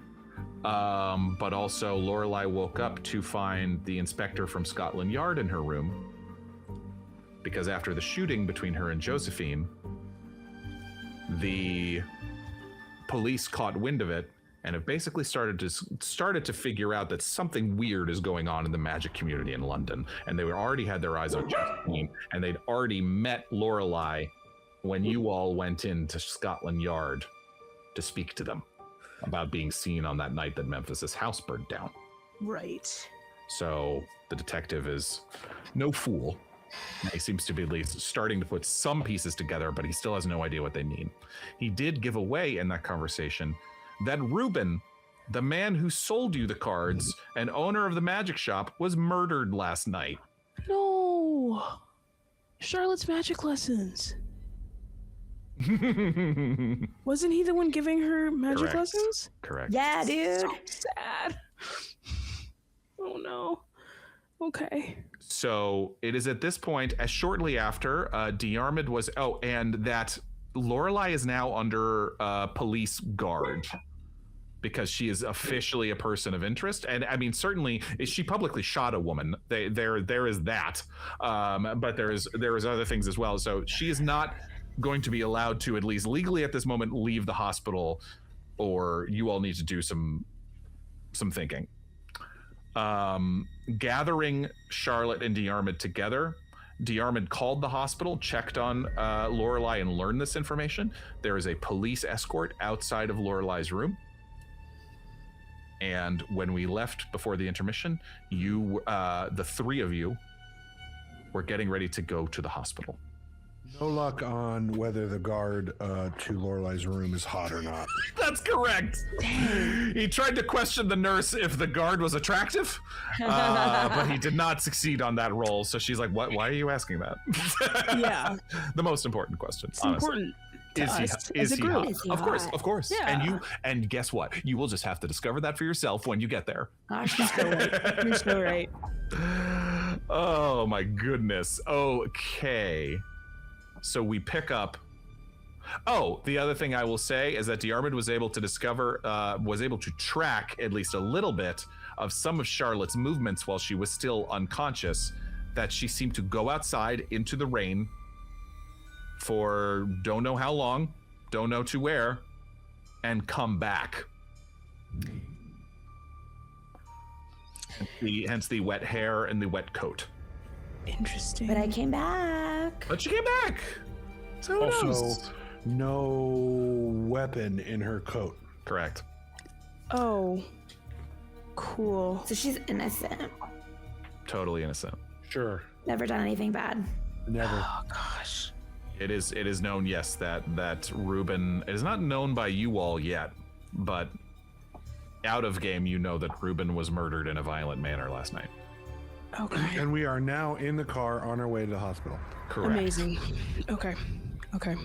Thank you for everyone for allowing us, untraditional, but I kind of like it. It. It's nice, yeah. Sometimes it's fun, especially... It's a check-in.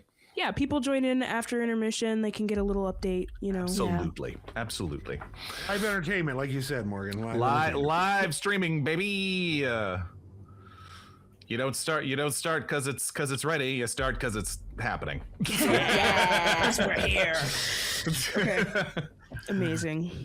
The show must go on, as they say. So, as I was saying, Charlotte did fail a sanity roll after waking up from this. Mm-hmm. So, as her friends, it is easy to tell that Charlotte is quite on edge. She had the episode of locking you all out of the bedroom while she kind of put everything in order. You get the sense of a woman who is desperately hanging on to herself.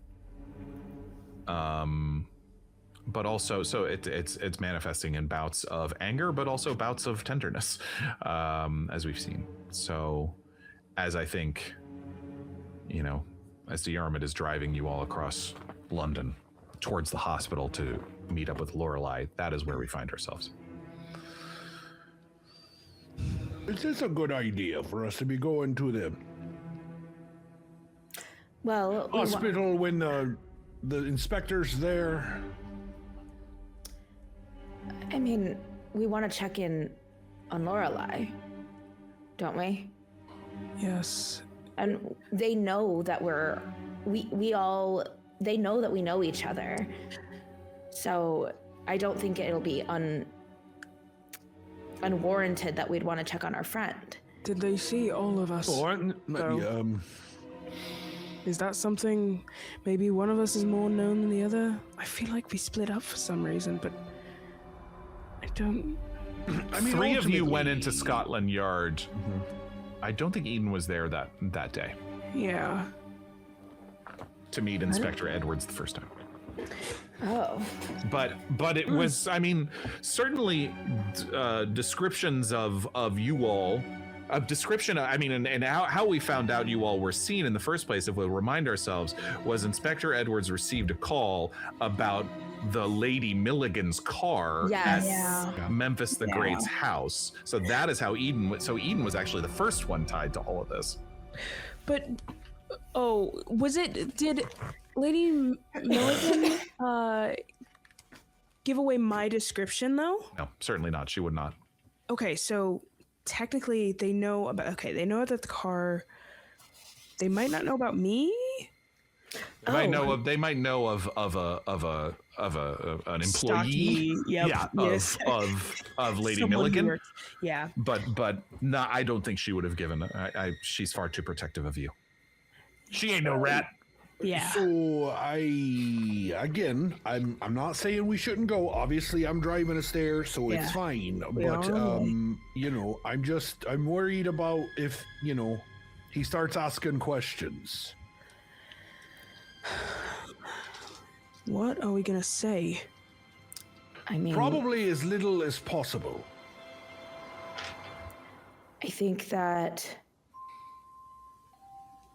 one, is he going to be there the entire time? Is that... Oh, it sounds like she's under guard, so I would assume. So, but not from him, or is it from him? I think that's reasonable to discern that police guard does not mean the inspector will be there. No, he's an inspector. He's got other things to do. Correct. Yeah. Yeah, but the guard is going to be there, so can't really talk about things that we'd want to talk about. That's true. How hurt is Lorelei? When is she going? Do we know? So that was the interesting thing that I learned on the phone. Did you know your liver's in your chest? Shut up. What? I did. I'm a medical professional. Yes, I did know that. That is where it lives. That's a new. Yes. I'm gonna Where tell does your everyone I chest know. start and your abdomen be? Your torso. Exactly right. Strange It voice went in my clear head. through. Apparently, the bullet went through and hit no vital organs except for nicking the top of the liver. Great. So, Okay. I assumed that the sternum maybe made the bullet bites. I don't know. Okay, well, that's a good thing. To your point, Diarmuid, though, earlier point, if we get in there, what do you suggest we do? I mean, I don't want to not go and see Lorelei, and also perhaps understand what is going on with Josephine as she attacked you. Yeah. I think it's going to be very clear to the officer, Charlotte, that you're a bit of a pickle. That I'm a pickle. I'm not in a pickle. Oh, that you're okay. I'm not. No, not literally. I know what you said. Yeah, I meant like on edge. You got this feeling to you that feels a little like maybe you're really worried about your friend who got shot. Because I am. I mean, isn't that healthy? No, yes, but I'm saying like I can pull I it know together. it's actually that's what I'm saying. Yeah, I can pull it together. It's okay to use that energy, but just explain it as Lorelei is hurt and I'm worried about that, rather than like, oh yeah, I'm missing time and I didn't know where I went last night when someone randomly died. Do you think I would say that to people that aren't you? Can I be honest with you? Yes, please. I'm not sure if you would say that or not right now, to be honest. So you don't trust me? You disappeared in the night and can't remember where you went, so I'm gonna go ahead and say I trust you when you're conscious, I don't when you're not. Is that better? Is that fair? I don't know. Sure. Let's call that fair. Oh, well, let me. I'm cautious when you're unconscious. Huh. Wow. And having said that, look, you didn't wake up with her over your body. She was scary. I like to imagine Eden sitting in the back seat watching this like a tennis match. For sure. Absolutely. I've seen bombs drop and people explode into pieces, and I have not been more scared than that when she was over me. So, I'm just trying to be logical in an insane world. That's all. Doctor. Yes, Eden. Do you trust yourself right now? Yes, I do. Well, then I'll take that. I That's a better way to trust think about that this is... I need to talk to Josephine, somehow. I think that she has answers for me. And I think that we can use visiting Lorelei as part of the reason why we're there. This is the word I didn't... Okay. I mean, I'm overruled here, so... And here's the thing. I can do that alone. No. I can, and it might be easier. I know you can. Oh, looks like we're here. Can you find parking? Yeah, I think I'm gonna circle. There's not a whole lot of places right now, it seems. You just passed a spot. I just can't find the spot. Oh, man. A lot does look There's just a lot of playing. I need a specific spot to make sure I don't get any marks on this car, because, Also, I'd like to be let out. I kind of want to be on a certain side of the parking situation, so if you can find something... That makes sense. Oh, yeah, I'm looking. Looking It's so for the hard perfect right spot. now. So, like figuring that out on your own and by yourself and things, that's kind of like the opposite of what we've been talking about the last couple of days. Is this a big hospital, Morgan? London at this era, I did a lot of Googling about London hospitals. So this is the thing, like, look, if you were worried about your Google search history as like a Dungeons and Dragons DM, oh God, a Call of Cthulhu GM That'll is get like you arrested, so yeah, much worse, savage. bro. Real You're bad. on the list, I'm pretty sure. There were not that many that were large. So they're regional hospitals. It's not big what we consider to modern day hospitals. I will say that it's 3 floors, a couple wings. Would it be logical to say that most people at the hospital would know each other? Probably. Okay. Yeah, far fewer specialists in this day, for instance. Far fewer, you have doctors and nurses, things of that nature. Yeah, orderlies, maybe. Okay. Cool. Now, if you gave me a little bit of time, maybe I could find a way to get you in.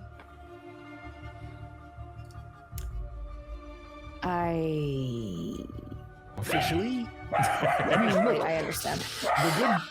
The good part is you're a doctor, so that's, the good part of getting you in, because I don't have to fake those credentials. You've got them.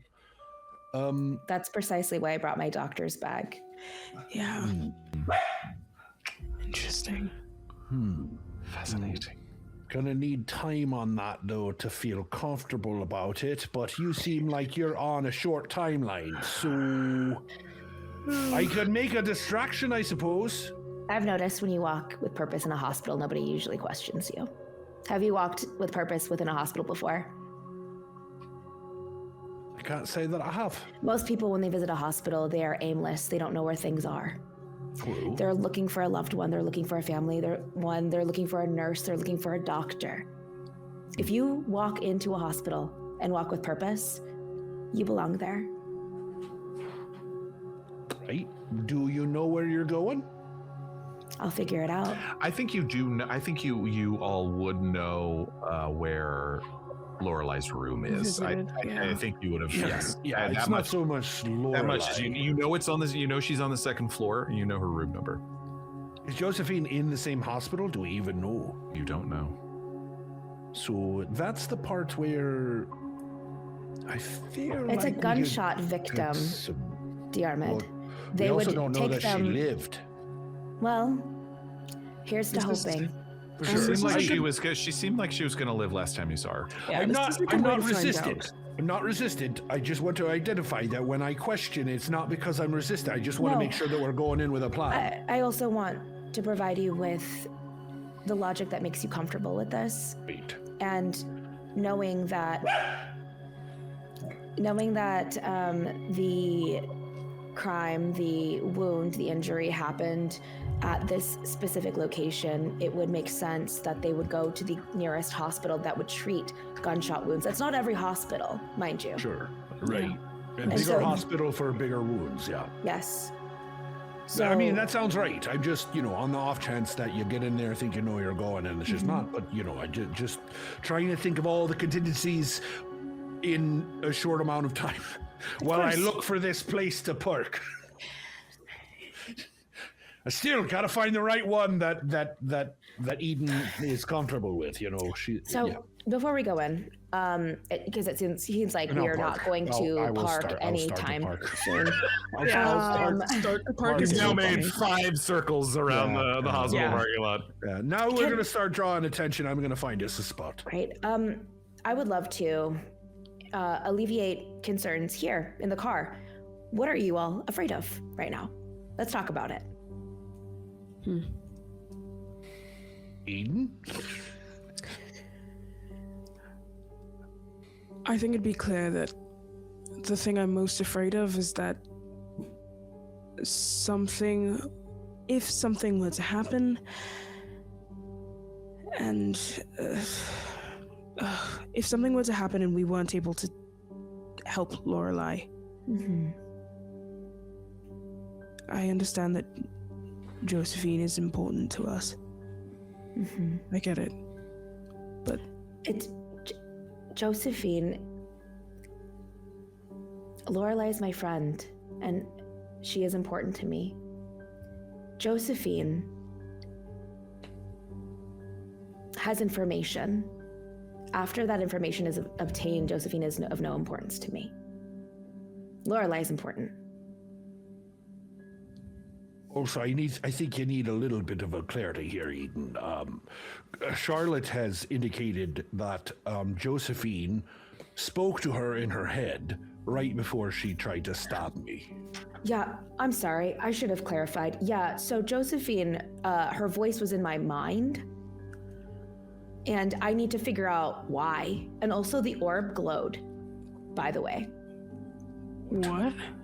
And What do you mean? Diarmuid doesn't know that. I didn't know that was brand new to That's me, which is correct. why I was so resistant to The stuff. cafe where the shooting happened, where Diarmuid and Lorelei had their little date. Eden, you would know this because it was pretty obvious while Lorelei was doing it, while the three of you were sitting at a table not far away. Lorelei did her best to hold out one of those planar orbs in the direction of Josephine while Diarmuid was talking with her. And it did glow a soft purple, which is very similar to the glow that it had around Harold Hawkins and when the presence of Memphis was felt inside the house. And when I went through the ether, I saw another cabinet.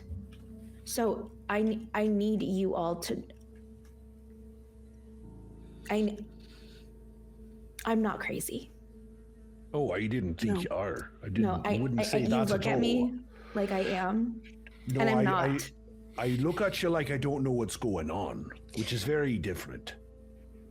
Eden will reach forward and put her hand on your shoulder. And Diarmuid will reach into his coat and pull out his orb. Is it glowing? Huh. No. Okay, that gives me a little bit of comfort in that what's happening to you is not the same thing that's happening to Josephine. And that at least gives me a little bit of more confidence in what is happening here. Give me... Didn't expect you to do that, Ron. Give me half a second. Let me just sorry, confirm. buddy. No, Sorry. Yeah, you're for fine. sure, Let for me sure, just... for It's a sure. great idea. Let me just confirm. Hear that? Hear that? Oh, ye planar orbs.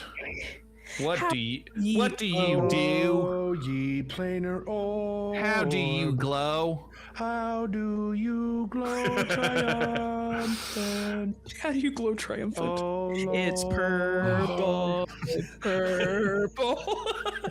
Oh, It's not. It's not. dogs you saw. It's not purple. But Is it a different color? there is a faint ambery glow. And I don't remember when you did it. I think maybe it was backstage before he ran off. Oh. It is a very similar to the glow that you saw when you held it up around Harold Hawkins. All right. It is a faint amber glow, as if like residual, nowhere near as strong as you'd seen it previously, and it's not purple like Josephine. Oh, not like Josephine, but like Harold. So, have you been reading books about things that are related to that thing that I won't say the name of? No, I haven't. Right. Is it glowing? Is that a glow? It's a little bit of an amber glow, Yeah. which is It's what Pull I over saw. right now. Pull over. We're in this parking space. I'm gonna get out of the car. Oh, okay.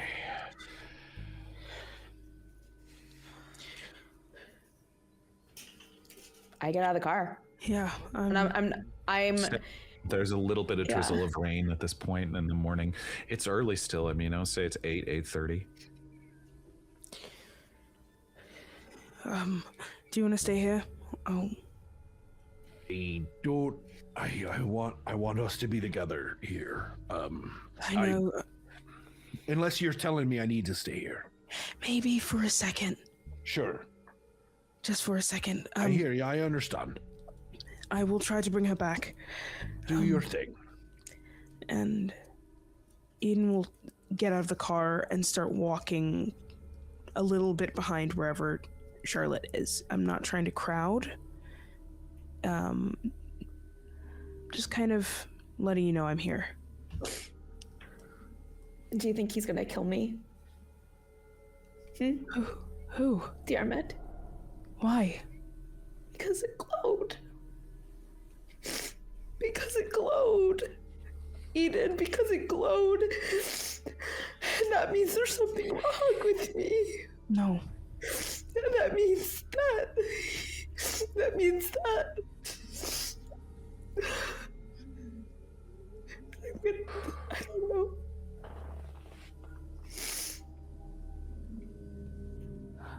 Because that's what we do with stuff like this, right? We get rid of it. That's what happened. I mean, Harold's in jail. Memphis is dead. Is that me? Is that what's gonna happen to me next? No. You don't know. I do. They're criminals. They did terrible things. This is happening to you, not because of you. I don't. I'm so scared. I'm so scared.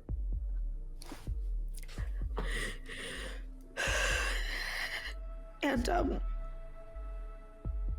Josephine knows something. This is why we have to talk to her. Okay.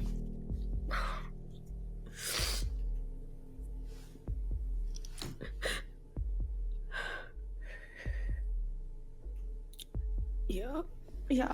Yeah, we'll talk to her. I trust you. You can't say that. What's stopping me? I want to be very clear. I love you. I love Diarmuid. I love Lorelei. But you shouldn't trust me. Not right now.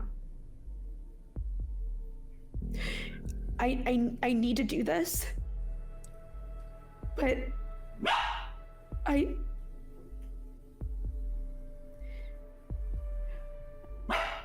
I don't think that I am safe for you to be around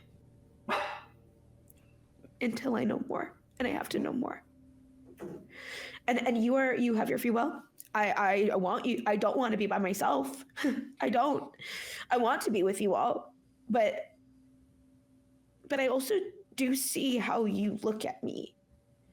And I see how Diarmuid looks at me, and I see how you talk about, like, to me.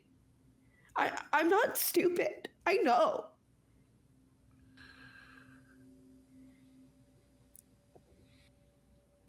So, I'm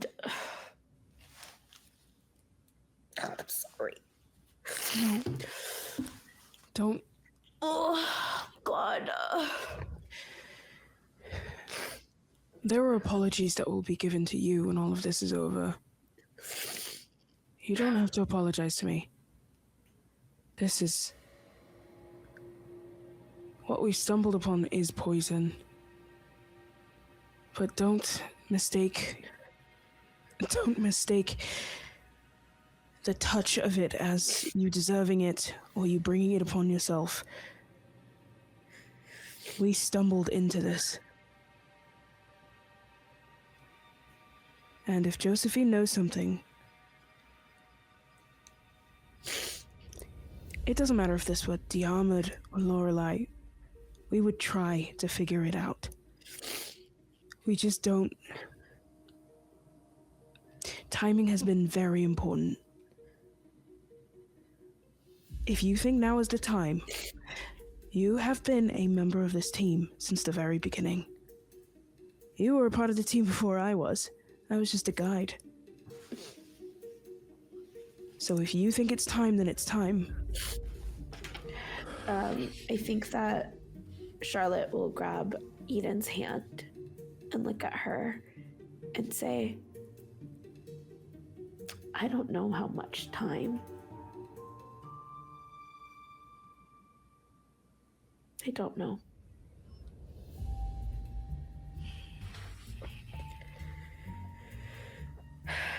That's why it has to be today.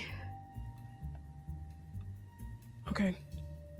The two of you feel the hospital looming over you. With a lot of windows, a lot of rooms. The rain dripping down between you as you stand there holding hands. Rain mixing with tears. Diarmuid, you eventually get out of the car, I assume. Yeah, but not before I make sure to pack and rack my Bringing that Tommy gun into the 38. hospital? No, okay, I was like, wait a minute, hold my on. 38. My 38. Yeah. Yeah, okay. Yeah. Let's go. Excuse me, sir. I was gonna. Sir, I this told is a you- Wendy's. I told you he was here to make a distraction. Now it's time to go. Oh no. As he gets out, Diarmuid clearly sort of reading that the conversation maybe went okay. As he I think they're walks probably still holding hands as they. Yeah. which is why I'm reading it as it went okay. Diarmuid will approach but not get close. It's sort of clearly like he's waiting for them. Three of you step into the lobby of the hospital. There is a pleasant enough seeming nurse, along with others, but a reception nurse. Her name tag reads Nurse Owen. Does it sound like the same person I talked to? No. Okay. You would have known probably per your visit to Lorelei earlier that there is a nurse's station not far from the door of her room. And if there were phone calls there made or something like that, they would probably be to there. And remind me of Josephine's last name? Lynch.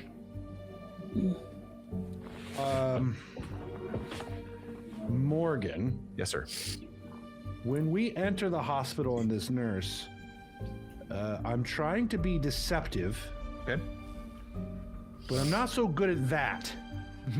So I'm going to use my expertise in the German language as a cover for my deception.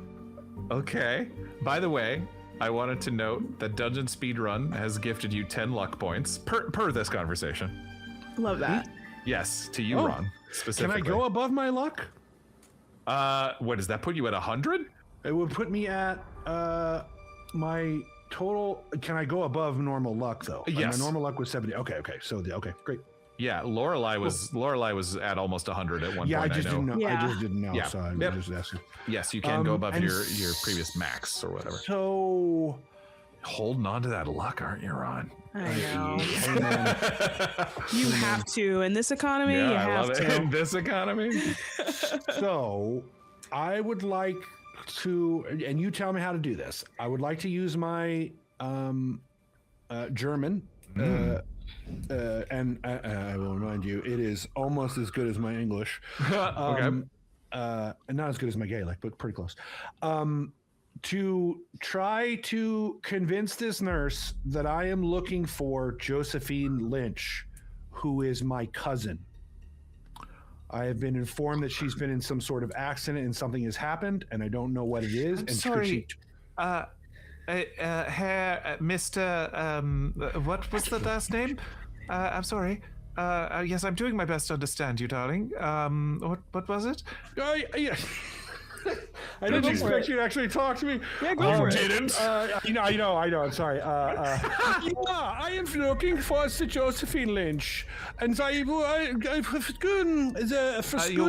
Are you family or Cousin? Fun sneaking. roll me a German language check? This is wild. You're muted, Serena. Oh my god. That's amazing. That's amazing. And I love it. Lady, your strengths. I grew up in Germany. So I grew up in Germany, so I can understand how it sounds, but don't understand what it means. It's Oktoberfest. Where is the water bathroom? The water bathroom. I'm gonna spend 5 of those luck points to put me at 30. Okay. Under 61. Okay, with a hard success. She's like, you seem to be a family, yes? Yeah. Yes, she's in room 313. Oh, and I'll look to these two. It's, yes, if you follow these, there's a stairway up there to that wing. That way. Oh, yeah. Yes. Wouldn't She's you Eden and Charlotte. You see a very bewildered-looking nurse just. Yes, well, she kind of closes her book. Germans. I would love to, as we're walking, slip into like a bathroom. Sure. Great. I put on my doctor's uniform. Hell yeah. And I have my medical bag, and I have a badge, but I have it faced towards me, so it's like because I have all of my credential. Yeah. You put on. Yeah. You take a look at yourself in the mirror of a moment, wearing once again your doctor's coat and this badge from Manhattan General. Mm-hmm. You exhale for a second as you look at this version of yourself that used to be. It's probably the first time you've put this on since your last day there. You don't even know why you were still carrying all this stuff around, but you did. And you think to yourself,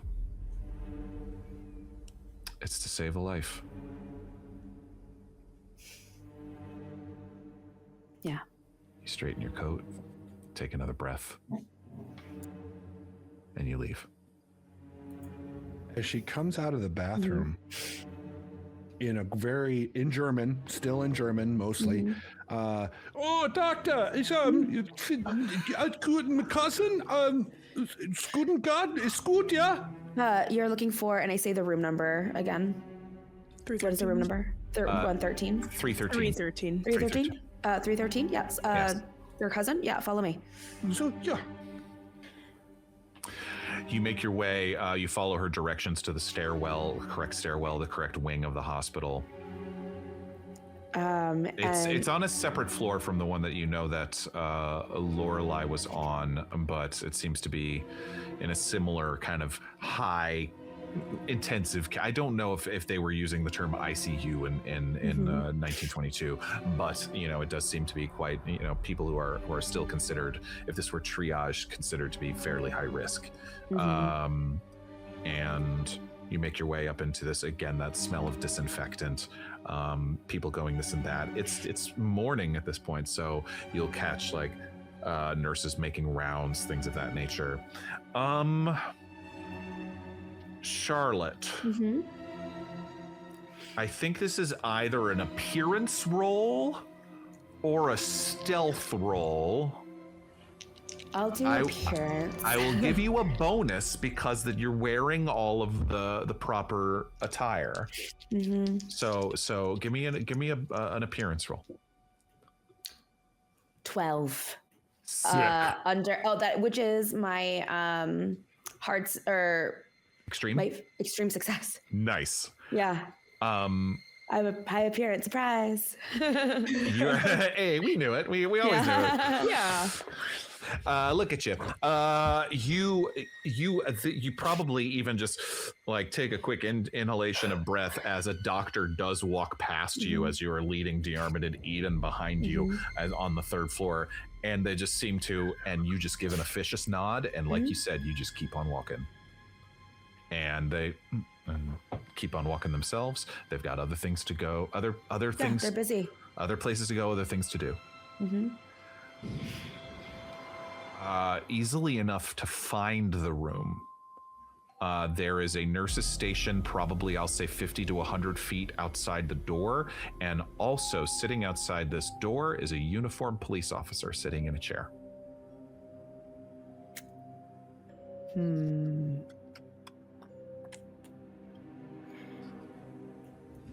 I mean, here's the thing.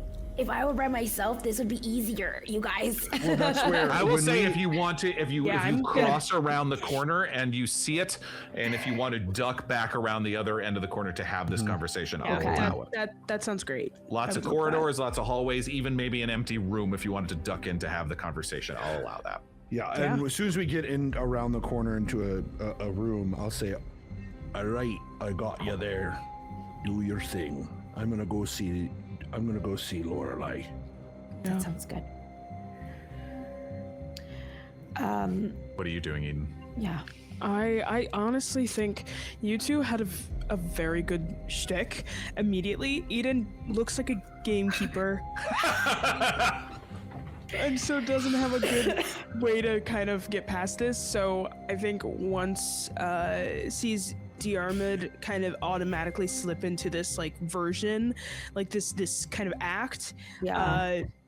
And then sees Charlotte kind of duck away and emerge in the doctor's clothes. I think that Eden realizes she doesn't really have any way to get. So I think Eden will have already started cutting towards Lorelei.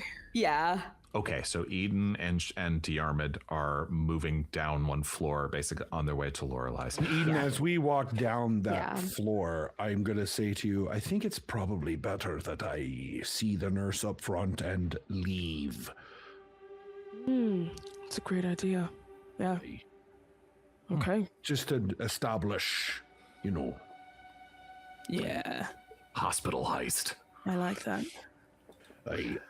You can, I don't know how you're going to reach me if you need me, but I'll wait for you. Okay, that sounds good. I can't imagine needing to signal for a distraction, but maybe if you are able to see her window, the window to the room. To be honest, I might drive home and get a change of clothes and mess up my hair, so maybe the nurse won't recognize me again. Okay. Well, we all ride, so hopefully this goes by slowly so that you have time. We got here in record time. I think it'll be fine. And he'll pull you aside just to do you want my gun? I think it might be best if I think I'm good. You're good? Yeah. You got a gun? No, but I've got something better.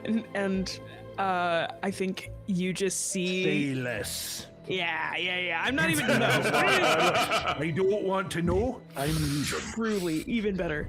You know that look in Eden's eye at this point. Yeah, absolutely. No got this.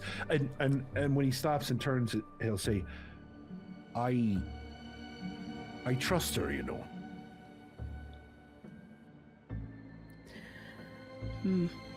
It's not her I don't trust.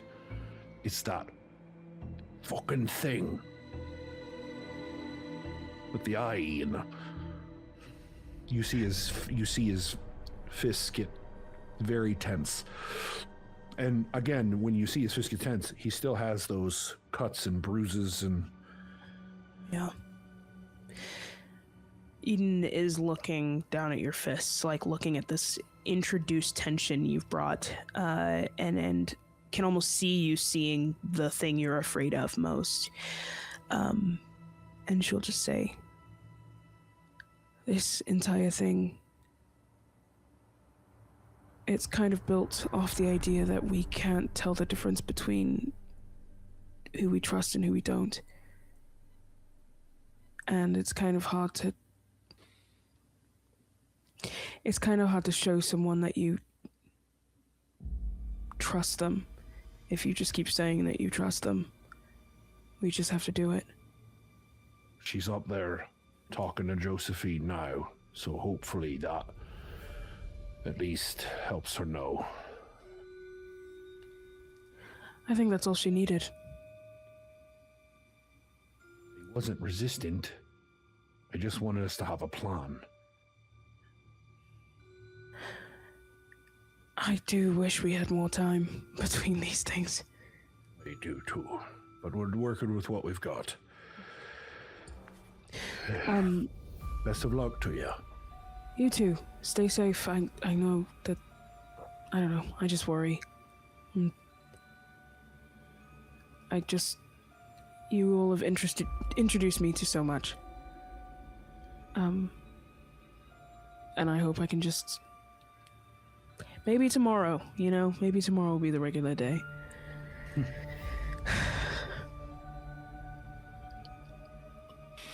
I'll mess up your hair.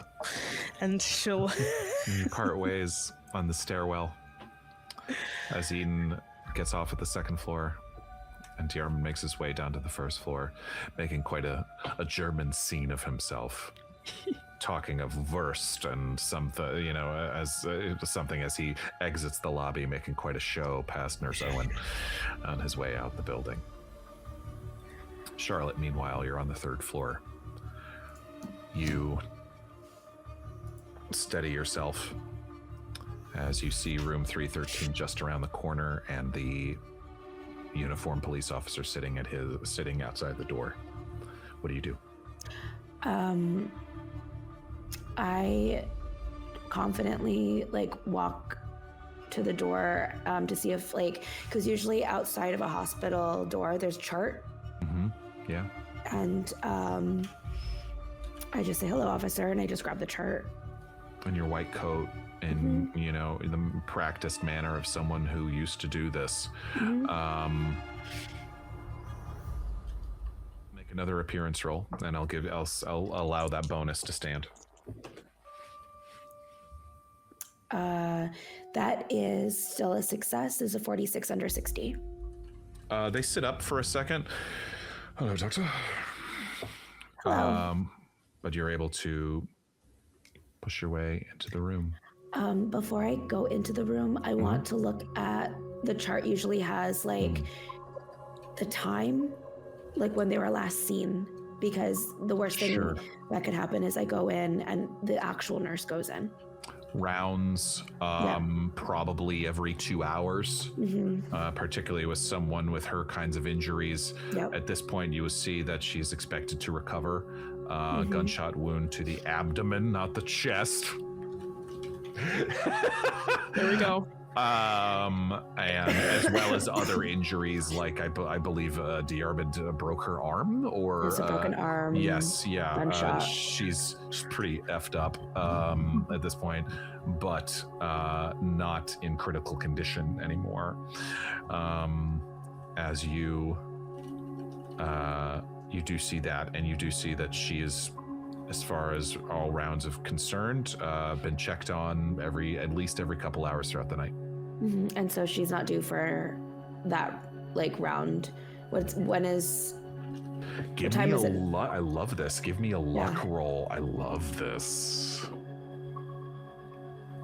Do I have any bonuses? You just double checking. You do not. You do not. One more thing. No bonuses. No bonuses. Okay. I failed. I will say you have 20 minutes. Okay. And on her chart... Judging by usual times. Okay. Looking at her chart too, it also says the type of pain medication she's on and other medications, right? Sure. Okay. I did not have the chance to look that up, but we'll assume normal, heavy. Heavy. So I'm expecting my patient to be sedated when I go in. Perhaps. Cool. And if she's taking her medication, right? Yeah. Okay. So I pick up the chart and I walk in. You walk inside. And I click my pen. It's a very I am doctor. I am doctor. I am doctor. I am doctor.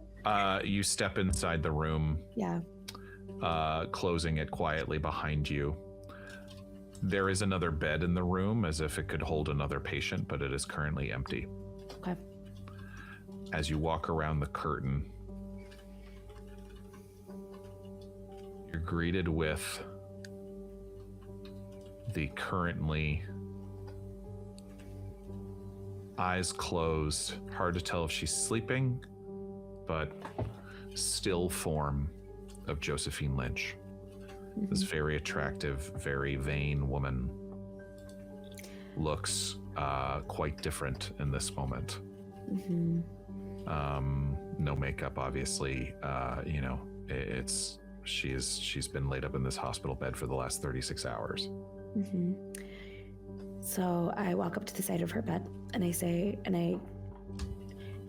this is when I click my pen and I say, "Hello, Miss Lynch. How are you feeling today?"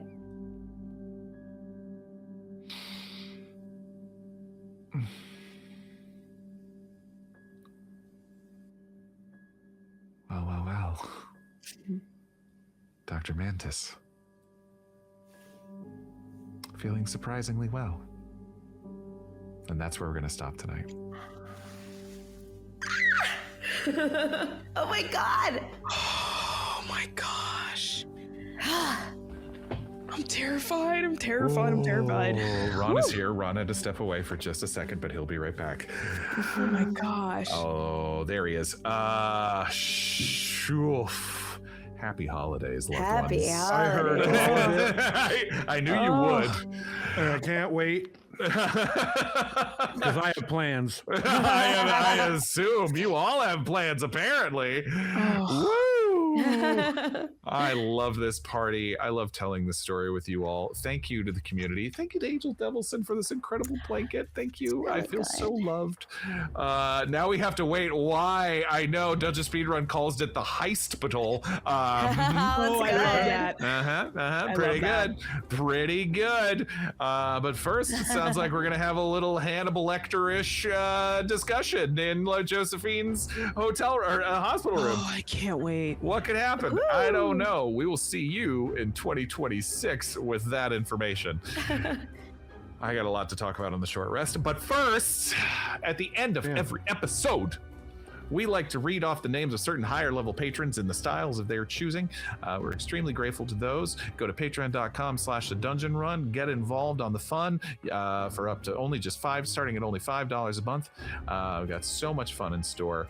But here, we're going to start with Team Force of Shadow. This one is a little bit me, but it was inspired by a bunch of things that I saw. So I will say, and inspired by the holiday season. So for Team Force of Shadow, a commercial for a new album of lesser known holiday tunes. I think I'm nuts. That's right, everybody. Holidays. It's That Sounds Like Holiday Music 2025. It's a bunch of your favorite hits like I Think I'm Nuts from I Think I'm Nuts. Fenderill. It's the holidays. The holidays will... a cookie or two. Keep going. The holidays will drive everybody nuts. And that's why we know other tunes like Festive Life Preserver by Angel Devilson. That's right, we're all genres here at the That Sounds Like Holiday Music 2025. Metal, folk songs, even Fleetwood Mac style strange 70s music. Classics like Abracadabra. Abracadabra. Oh, you're right. I was reading Team Force of Light. I'm so sorry. I was messing it up. I don't know who I'm reading. Lady Gaga's fantastic holiday tune, Abracadabra. You said Team Shadow, right? I did. You're right, and that's my fault. You're right. Keep going. And Not like we do this every episode. I just forget. No, I'm sorry. Let's take the commercial back, everyone. All right, let's take it back. Everyone, Sorry, everybody. We got a little mixed up. Honestly, I wasn't recording. I don't know why we can't do all of this in post. No, I was a gateway guy. The red light was not on. You're right. So, All right, sorry. No, I'm so sorry. Coming this holidays from Black Hikari Records. It's your favorites. Just like, do you remember that one from the 80s, Lincoln Break? I'm about to break. That's right. They were way ahead of Lincoln Park. Lincoln Park stole directly from them 20 years before. And maybe you'll remember Fail Waffle in the style of 70s disco. Well, you could tell by the way I failed my waffle. I'm a... We legally cannot sing any more of this song. Yes. Does it have anything to do with the holidays? Maybe, maybe not. Who knows? Black Akari Records brings you all the best hits. That includes Idaho Judd, everybody's favorite Southern country Christmas. It's a Christmas time in Potato Land. Yep. I make 'em fries and I mash 'em, man. Sometimes in the winter we add heavy whipping cream, and we turn those taters right into the icing for a cookie. Ugh. That's right. Buy it right now for the low price of $400. That's a great price, you guys. This is a huge steal.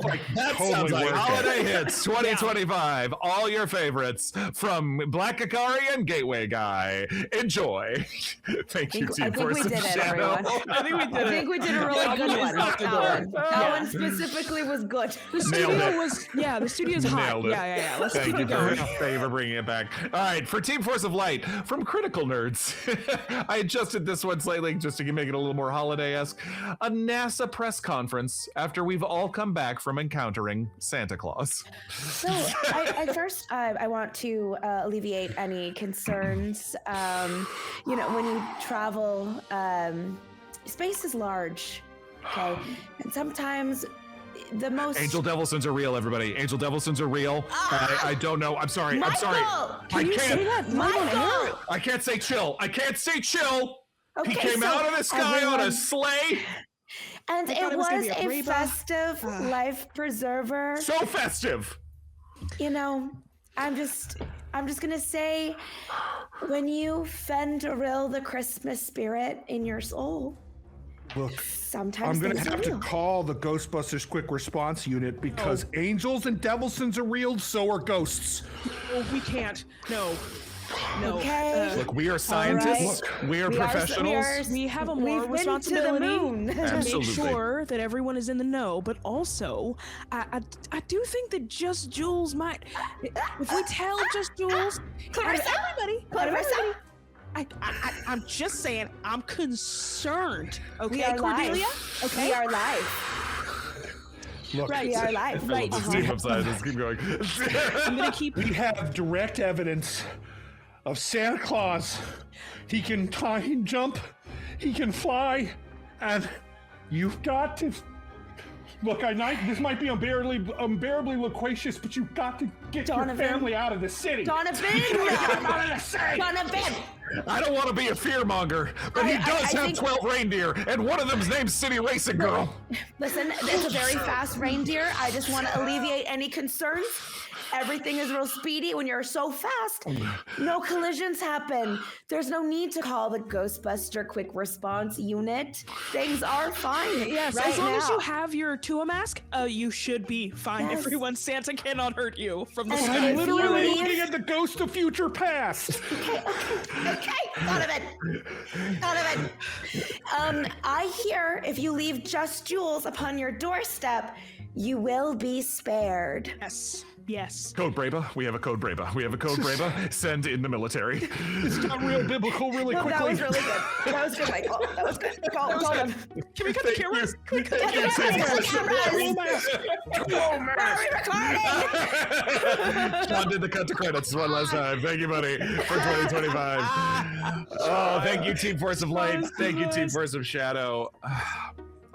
Thank you, everybody. Thank you, Maple. Thank you, Koopy. Maple did a good job tonight. Maple did a Thank you, great job. thank you, Rachel. We're so sorry you couldn't be here. I We love you. know. I wondered what was We got one half of Lorelei, and it was a good one.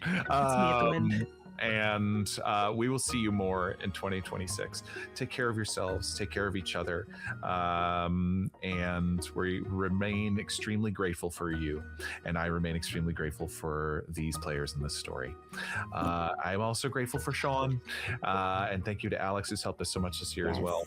And we will talk to you all real soon. Join patreon.com/adungeonrun, because the short rest, I can already tell, is going to be a hoot tonight. But we love you all. Happy holidays, humankind. Be both. Bye, friends. Thank you, Angel Devilson.